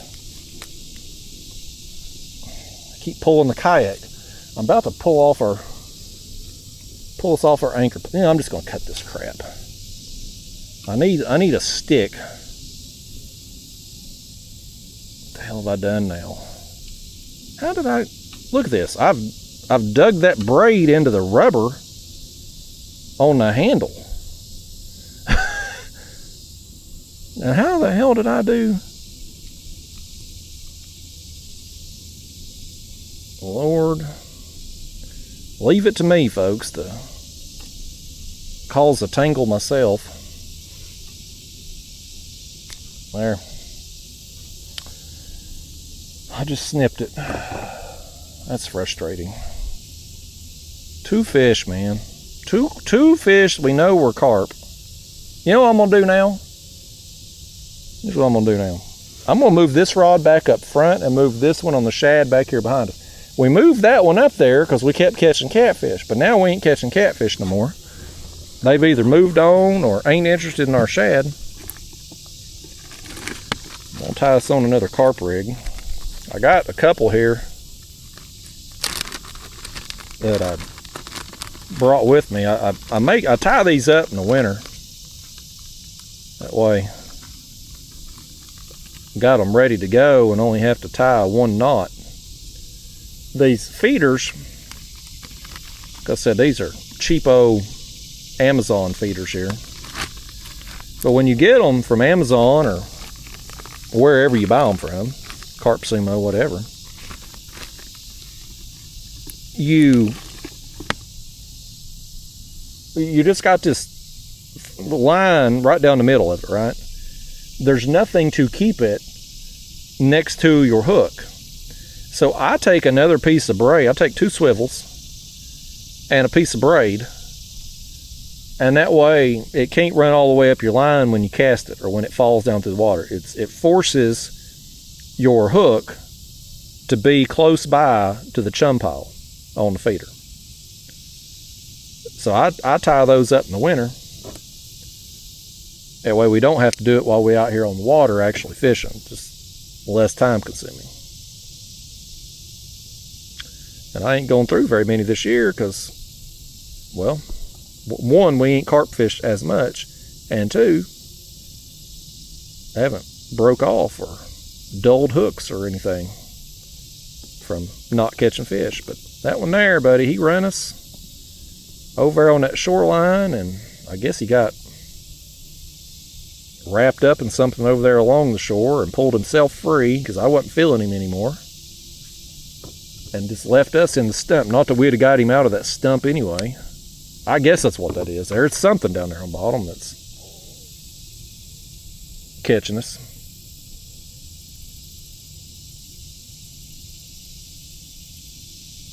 Well, Lord, what have I done? Now I've got the hair rig wrapped around that main line. There we go. We're in bad shape, y'all. Got to get it together here. We started out the trip so good. Now we're falling apart at the end. And reel up that slacker. I'm going to do it again. There we go.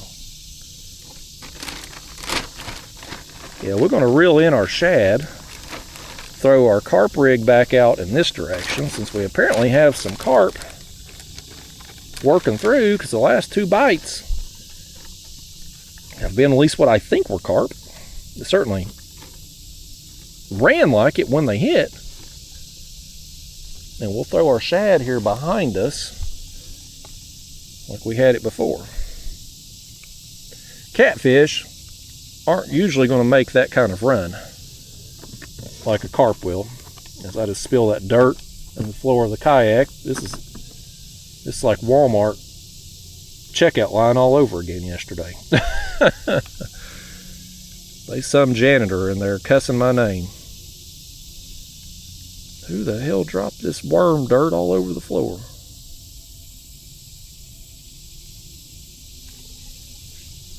Okay, got that done. Let's cover that back up. Let's get this one reeled in first. Something get our bait off there? Yeah, something already got that small shad. We needed to change it out anyway. Okay, I'll deal with that in a second. Has something got our other? I think we got something going on. Let's get this one cast out. I'm gonna put it like right there. And then we're gonna have to reel in our other one. Oh, well, you about let me forget to do it. Loosen that drag again. We'd have had another repeat. I think something may have. Maybe not. I thought something had this line and was swimming with it, but... Well, something does have it. Oh, looky here. Looky here, folks. We got a bluegill that got our worm.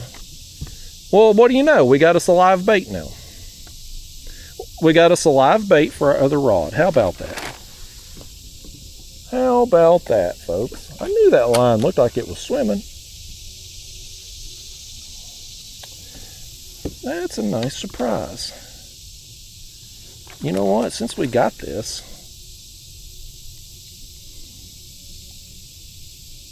well, he ain't acting lively, is he?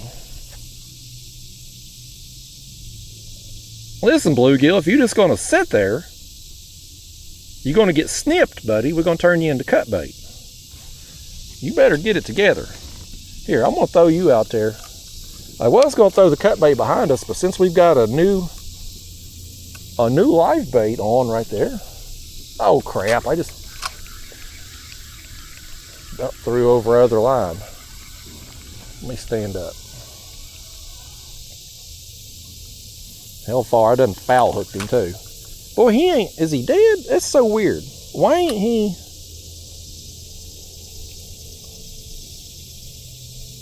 I don't know why he don't want to wiggle. There he goes. He's moving a little bit. I guess he's in shock. He ain't never been on video before. He don't know how to act. Let's throw him.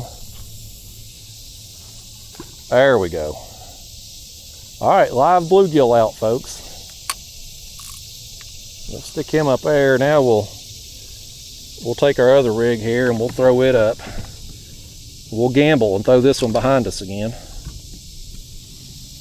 We'll just try to throw it up real shallow, maybe.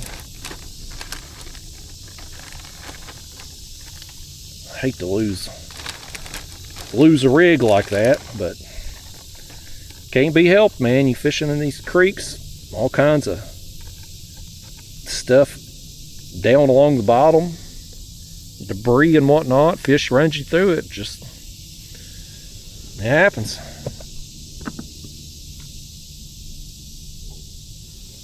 Get another worm.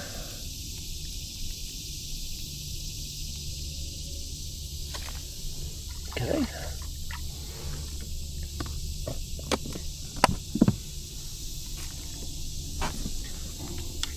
Yeah. Definitely don't want to cast over whatever the hell that is. Let's just throw right there. I don't know if you can see that splash. I don't know if the camera caught that or not. We'll try our luck right there.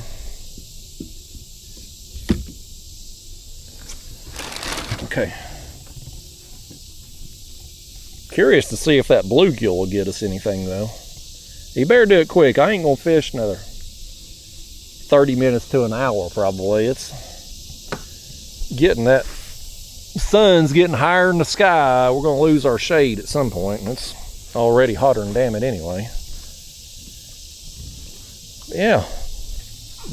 I thought my line was swimming a little bit. And I'm like, what is that? It's bluegill. It's probably what's been getting our worms today. I'm hoping he conjures up a flathead or a big blue cat or something. Definitely a bigger live bait than, well, even them shad that we had that was still barely alive when we first started, they were significantly smaller than that bluegill. So, but that bluegill is still small enough that a larger dink could eat it. So yeah. Very interesting, folks. We'll see what happens. Very interesting. What was I talking about before all that happened? I was talking about YouTube. Start another channel. I don't know, man. I think the days of general vlogs, just vlogging your life, I think those are pretty much over. Unless, I mean, I could probably do that with those of you who watch regularly and really like me. I could probably just vlog about my life. I kind of do that in my channel members videos. You know, about once a week I'll make a members only video and just talk about behind the scenes stuff, whatever's going on in life, whatever I'm doing. And my channel members seem to like it okay, but I don't think you could grow. I don't think you could grow a channel. I couldn't anyway, with only doing that. I think there needs to be some theme around the channel.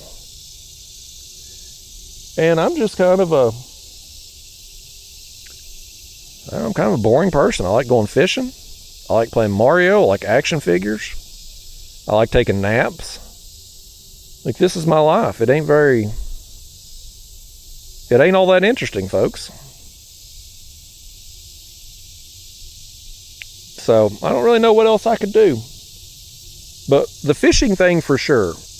I know enough about the fishing genre of YouTube. And it ain't about catching. I'll tell you this. For those of you out there that may be thinking about starting a fishing channel or something like that, you don't have to be the best fisherman. There's plenty of people that catch way more fish than me, catch way bigger fish than me. They don't get views. There's more to it than that. You got to play the algorithm game. You got to make the type of videos that YouTube wants you to make versus making the kind of videos that you want to make. Now, sometimes, like right now, I'm in a situation where those two things are aligned. I'm getting to make the type of video like this right here where we just come out, leave the camera rolling, and go fishing. I'm getting to do that and get a good number of views on it. But it don't always work out that way. Sometimes you got to do the type of video you don't want to do because it's going to get more views. Or do something that you like and just accept the fact that you're not going to get the results you want from it.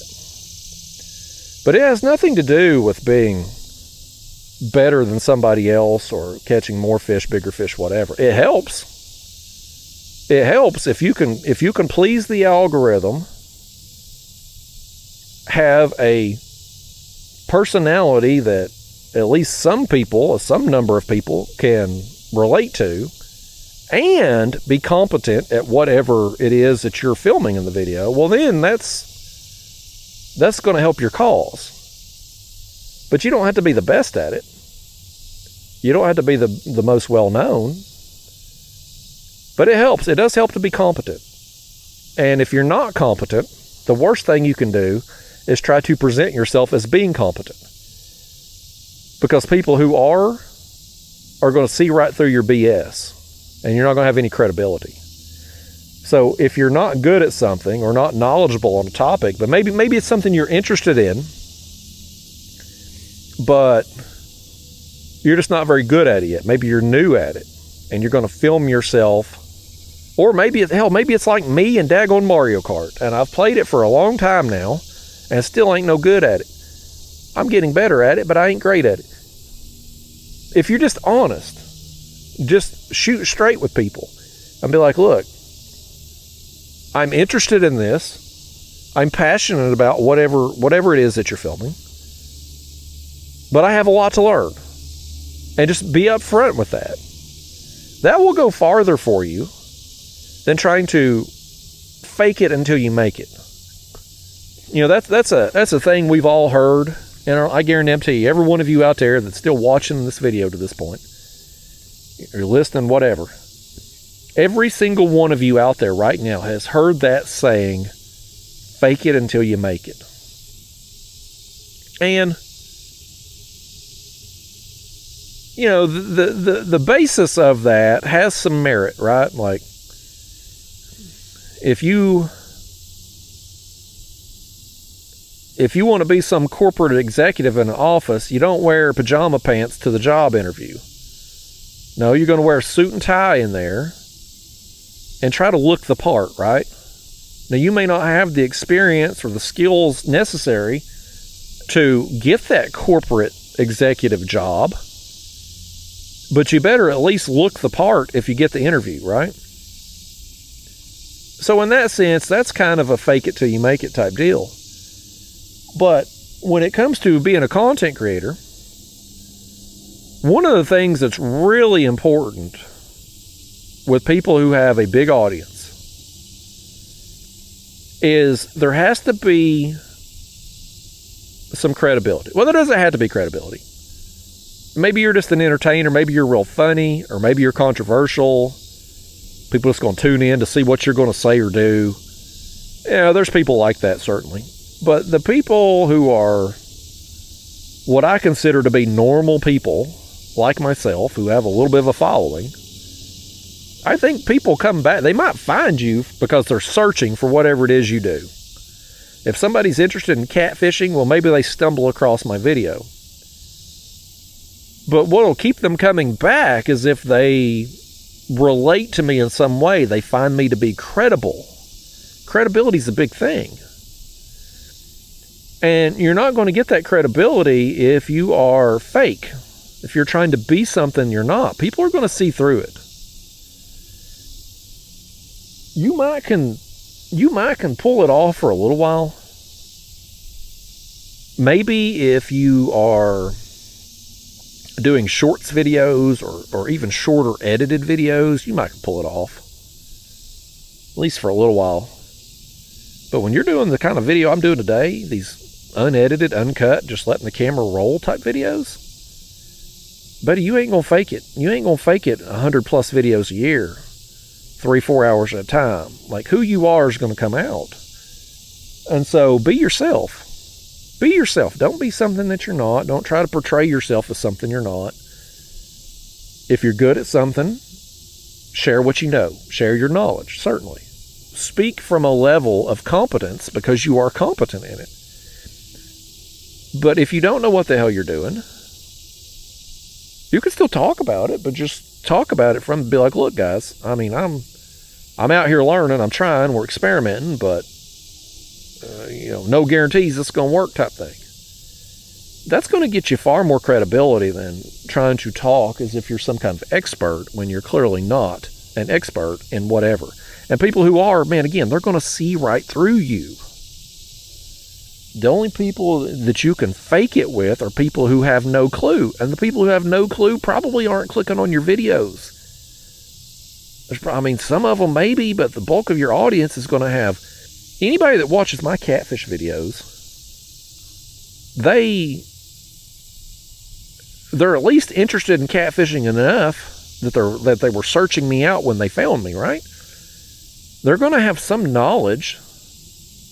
Might be limited knowledge if they're brand new, but over the course of time, even if somebody's brand new, they find your channel for the first time, they don't know that you're full of it. That person's going to learn. They found your channel because they're searching for something. They're trying to get better at it, trying to learn a skill, whatever. Well, as they learn that skill and they get better at it, yeah, they might watch you for a month, maybe 3 months. But once their skill set gets to the point where they're like, oh, this guy I'm watching, I mean, he talks like he knows everything, but he clearly don't. Then they're gone. You've lost credibility. They're never coming back. Now, if you don't portray yourself like that, and maybe they like your personality or jive with you or something they just relate to with who you are or how you do things, whatever, if they don't lose that respect for you, they're going to keep coming back. So I don't necessarily agree with the fake it till you make it thing as far as content creation goes. I think it does have merit in some aspects of life, but my point is, like, if you're not good at something and you don't really know what you're doing, just don't try to portray it that you are. Nobody likes a salesman, so don't sell yourself to be something that you're not. Because people already hate a salesman. They don't like getting taken. And you portray yourself to be something, it turns out you're not, well then, that's kind of not only did they get sold, but they got sold on a lie. And then they feel betrayed by you because they feel like maybe they liked you or they thought they knew you. And clearly they don't. So, and listen, I've done that a little bit myself too, in a sense. I mean, there's a bunch of people that feel like I betrayed them when I got away from making the other style of videos. When I went from making normal edited videos, which was the norm at the time, to going to primarily live streams back in 2021, I think it was. A lot of people did not like that in my regular audience. They felt like I had betrayed them. I had turned my back on them. I was selling out. And listen, they weren't wrong. I mean, I was selling out to an extent. The live stream videos were performing better than the regular type videos. And I was trying my damnedest to do this for a living. I just quit my job. I was all in on YouTube. So naturally, yes, I'm going to try to make the videos that are going to get the most views and make the most money. Fast forward, 2024, I start doing this style of video more. Again, I heard the same thing. Man, you're turning your back on us, man. We've been with you all this time. Now you're doing this type of long video we don't want to watch. But again, this style of video, I was having fun with it. I was enjoying it more. It was getting more views. More views equal more money. Like, it was a win for everybody except for that core group of people who just really liked how I used to do things. And unfortunately, you can't please everybody, as the saying goes. You have to make decisions about what's best for you, what's best for business. And the way it was going, I could see the writing on the wall. Like, if I kept catering to that small group of people, instead of doing what was going to get me the most number of views, well, I was going to go out of business.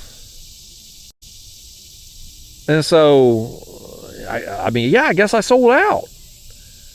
I chose to continue doing YouTube at a highest level I could possibly can versus catering to a shrinking group of people.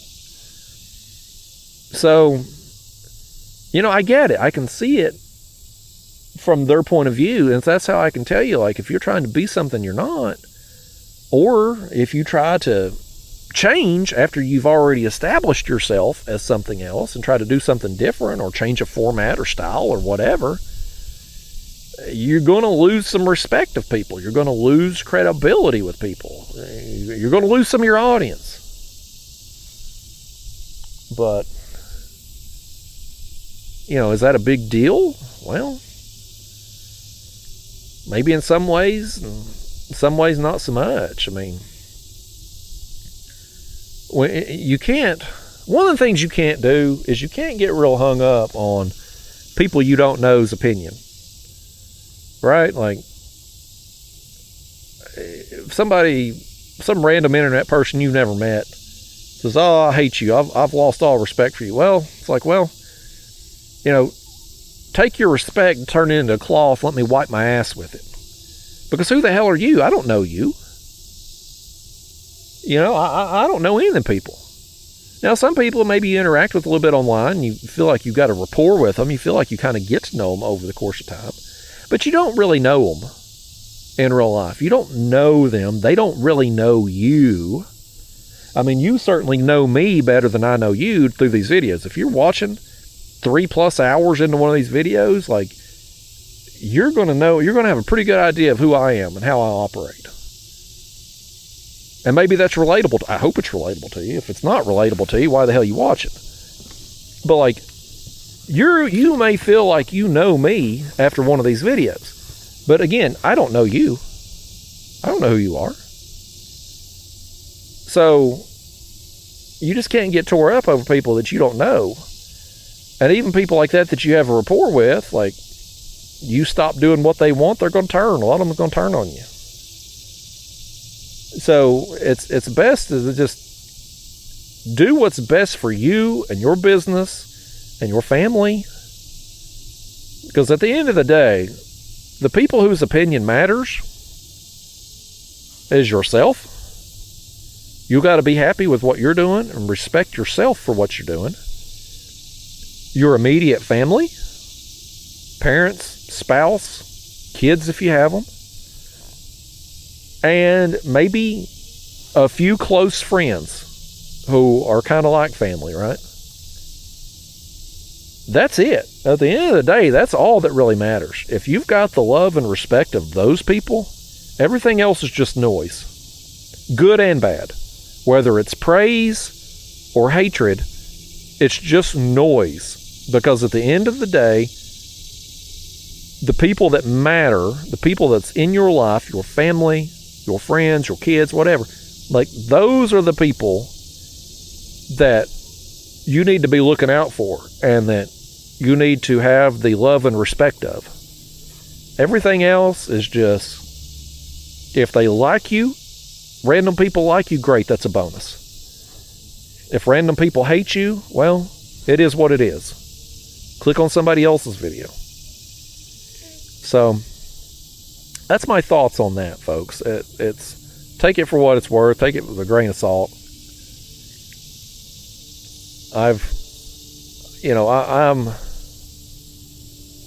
I'm not real smart on a lot of things in life, but there is a few things I figured out, at least for myself, through trial and error through the years. And that's one of them things I've just come to believe. Don't fake it till you make it. Just make it as you are. Because you can make it as you are. That's the thing. Like, I think the whole fake it till you make it thing comes from the fact that people don't think that they can do something without being legitimate, right? Like no, you can, and maybe in times past. But in the day and age we're in now, you can just be yourself, man. Like there's no gatekeepers anymore on anything. There's just not. Used to, if like what I'm doing out here today, we're making a fishing video today, right?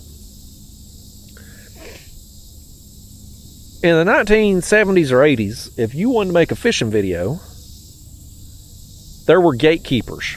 You would need to have some network executive on a TV station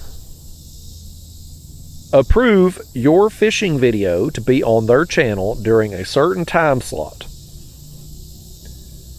That was the only way to get your fishing videos out to the world at that point in time, was either on a TV or make a VHS tape and try to find a way to sell them.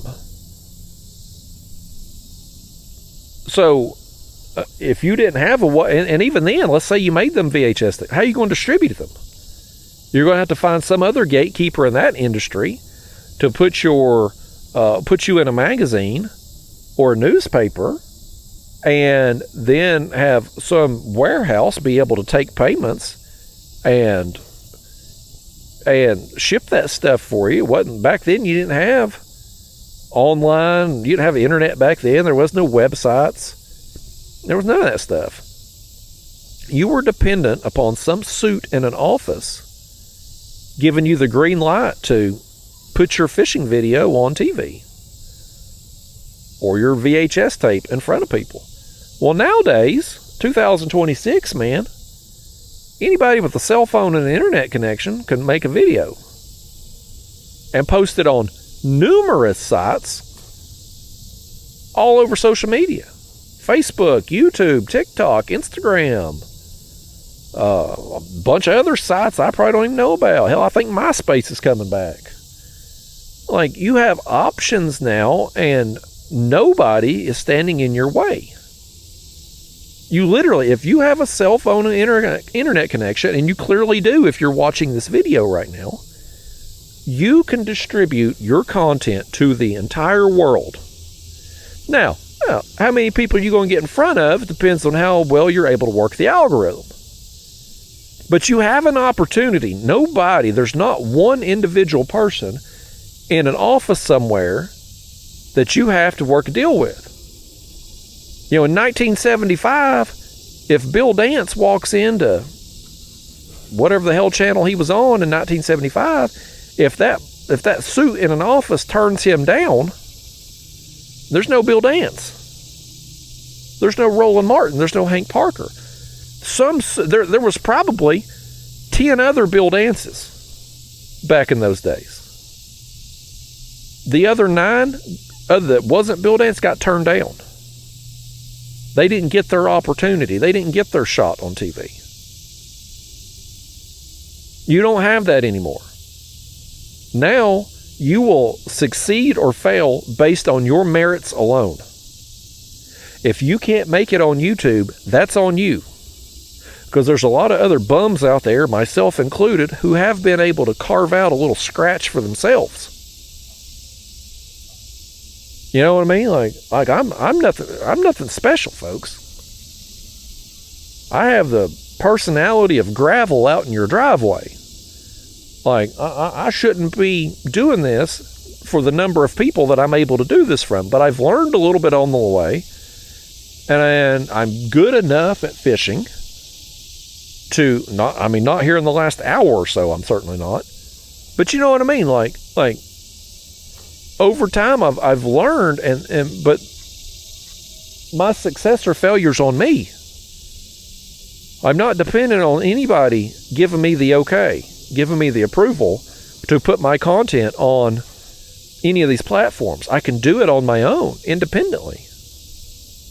It's a different world now, man. So you don't have the gatekeepers anymore. And yeah, listen, in some industries, you're still going to have some gatekeepers. In my previous profession, we've talked about a lot, I was a nurse, right? Well, in order to become a nurse, you have to take the boards. You have to be licensed. Well, in order to sit for that test, you have to graduate in an accredited program in college. So the college programs become the gatekeepers. And they truly are gatekeepers. They're proud of it. They're there trying to justify their existence. When in reality, you could be trained. Like most of what you learn in school, nursing theory, textbook bullshit, it's important. Don't get me wrong. You need to have a knowledge base. But most of what you're going to learn on the job, you're actually going to learn on the job. That's when the real education begins. A lot of these, man, I was the same way. I got out of school, thought I knew everything. By the end of the first day on the job, I realized I didn't know diddly poo. But that's how it goes, man. That's how it goes. But the college programs become the gatekeepers. They know you aren't becoming a nurse unless you go through them. You're not becoming a doctor unless you go through that program. You're not becoming a lawyer unless you go through that program, which allows you to sit for the bar exam or whatever they have to become a lawyer. Like, those industries still have some gatekeepers. But with most things in life now, most businesses or industries, that's just not the case. You know, my friend Daniel, he created Carp Sumo, the rods I'm using over here today. And this rod over here, this Catfish Sumo, he owns that brand as well. When he got started, he didn't know anything about the fishing tackle industry. He didn't know anything about it. He just took some initiative and learned. And carved out his niche and carved out his business in that industry. But he didn't have to go to an accredited program. He didn't have to have somebody sign off on it. He was just able to put the work in and go do it. And build a business and build a life for himself within this industry. You know, and that's the case with a lot of businesses and industries nowadays. So it's a different world we live in. On one hand, there's all the craziness and chaos of the world, the politics, the never-ending inflation and war and all this crap that we have really no control over. But then there's the other part of life that's, man, it's as good as it's ever been, better than it's ever been. At no other point in history up to this point in time that we're in right now could I have come out here today, gone fishing, and gotten paid for it. And I don't know, listen, I don't know how much I'm going to get paid today. I don't know how many views this video is going to get before I post it. But it ain't going to get 0 views. So it's going to get something. And in no other time in life would that have been possible for me.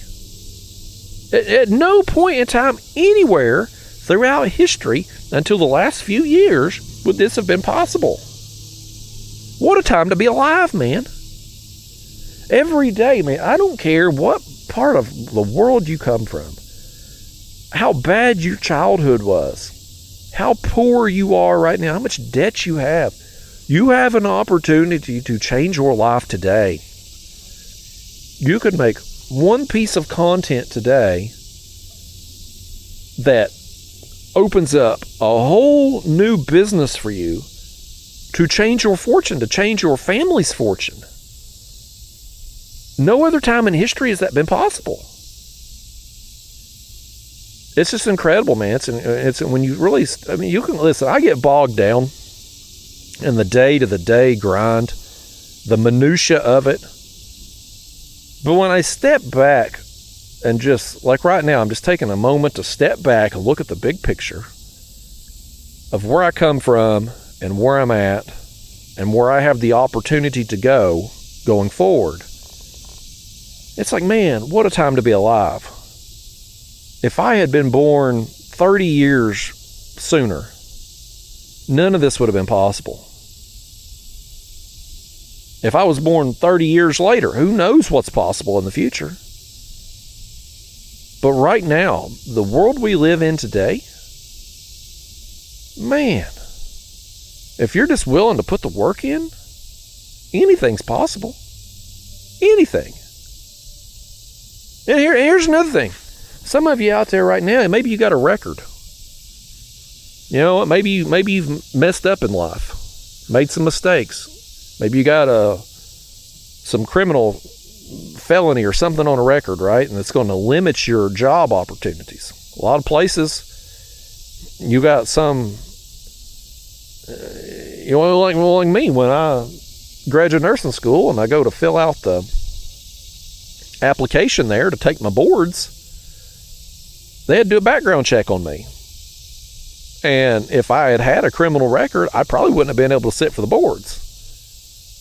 That would have prevented me from doing that. A lot of jobs today, if they require a background check and you got a criminal record, they ain't going to hire you. Even if you're better and more qualified than another candidate for that job, you ain't getting it.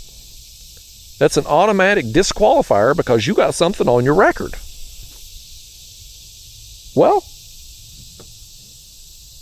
in the content creator game, it don't matter. It don't matter if you have a record. Hell, if you do have a record, lean into it. Talk about it.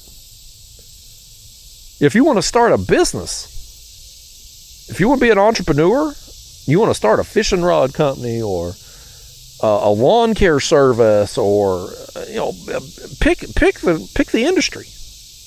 You can do it. Your record, your past, it doesn't matter.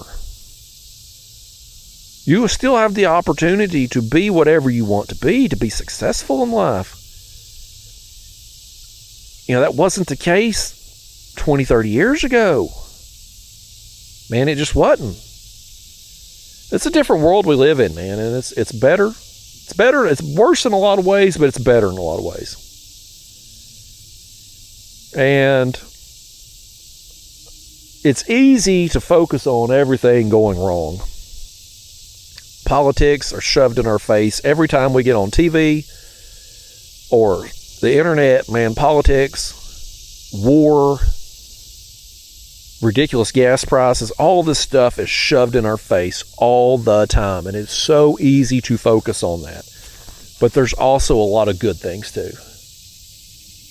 And those things are harder to find. Sometimes you got to seek them out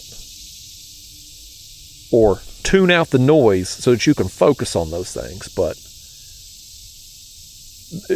it's a new world, man. It's a new world today. I hope you're taking advantage of it, or at least trying to. Well, trying to better your life. Whether you can or you can't, whether it happens or it don't, if you try, you'll at least know you gave it your all, versus at some point in time, reaching a point in your life where you look back and maybe you have some regrets, have some what ifs. What if I had pursued this? What if I had taken that opportunity? You don't want to have any what ifs, man. It's better to fail at something, and maybe you take a little shame, a little embarrassment. People that don't know you. Everybody loves to kick somebody when they're down. It's way easier to kick somebody when they're down versus when they're standing up and can kick you back. So yeah, if you try something and it don't work out, you fail. You might experience a little embarrassment from that, maybe a little ridicule. But what you're not going to experience is what if. What if I'd had the guts? What if I'd had the courage to pursue this? What if that hot girl you met at the grocery store yesterday, what if you had asked her out? That might have been your future wife, man. That might have been your soulmate. Now, maybe that girl at the grocery store, maybe she's already got a boyfriend, or she just don't like you. And you ask her out, and she says no. Well, okay. Well, now you know. But you ain't going to know if you don't ask. So you just got to take chances in life, man. You got to go for it. Being aggressive in life, in business, it ain't always going to pay off. But I think it pays off more often than not. If you sit back in life and wait on things to happen to you or happen for you, you're going to sit and wait a long time. It's better to go out and make your own luck. In my experience, anyway, in my opinion. Go out there and get after it, man. Hustle, grind, do what you got to do. Go get the life that you want. It may not happen overnight. It may take years. It may never happen at all. But if you go for it and it pans out, great. Now you got the life you always wanted. If you go for it and it don't work out, well, you ain't no worse off than what you were, but now you know. You got no worries of what if, what could have been, what should have been, no regrets. You went for it. So, that's my spiel on that. I'll tell you what, folks. We're getting to the end of my battery life here. We ain't got a fish in a while. The sun is right up there now, and you can see where the shade is. We're losing shade by the minute. We're not too far away of not having shade. And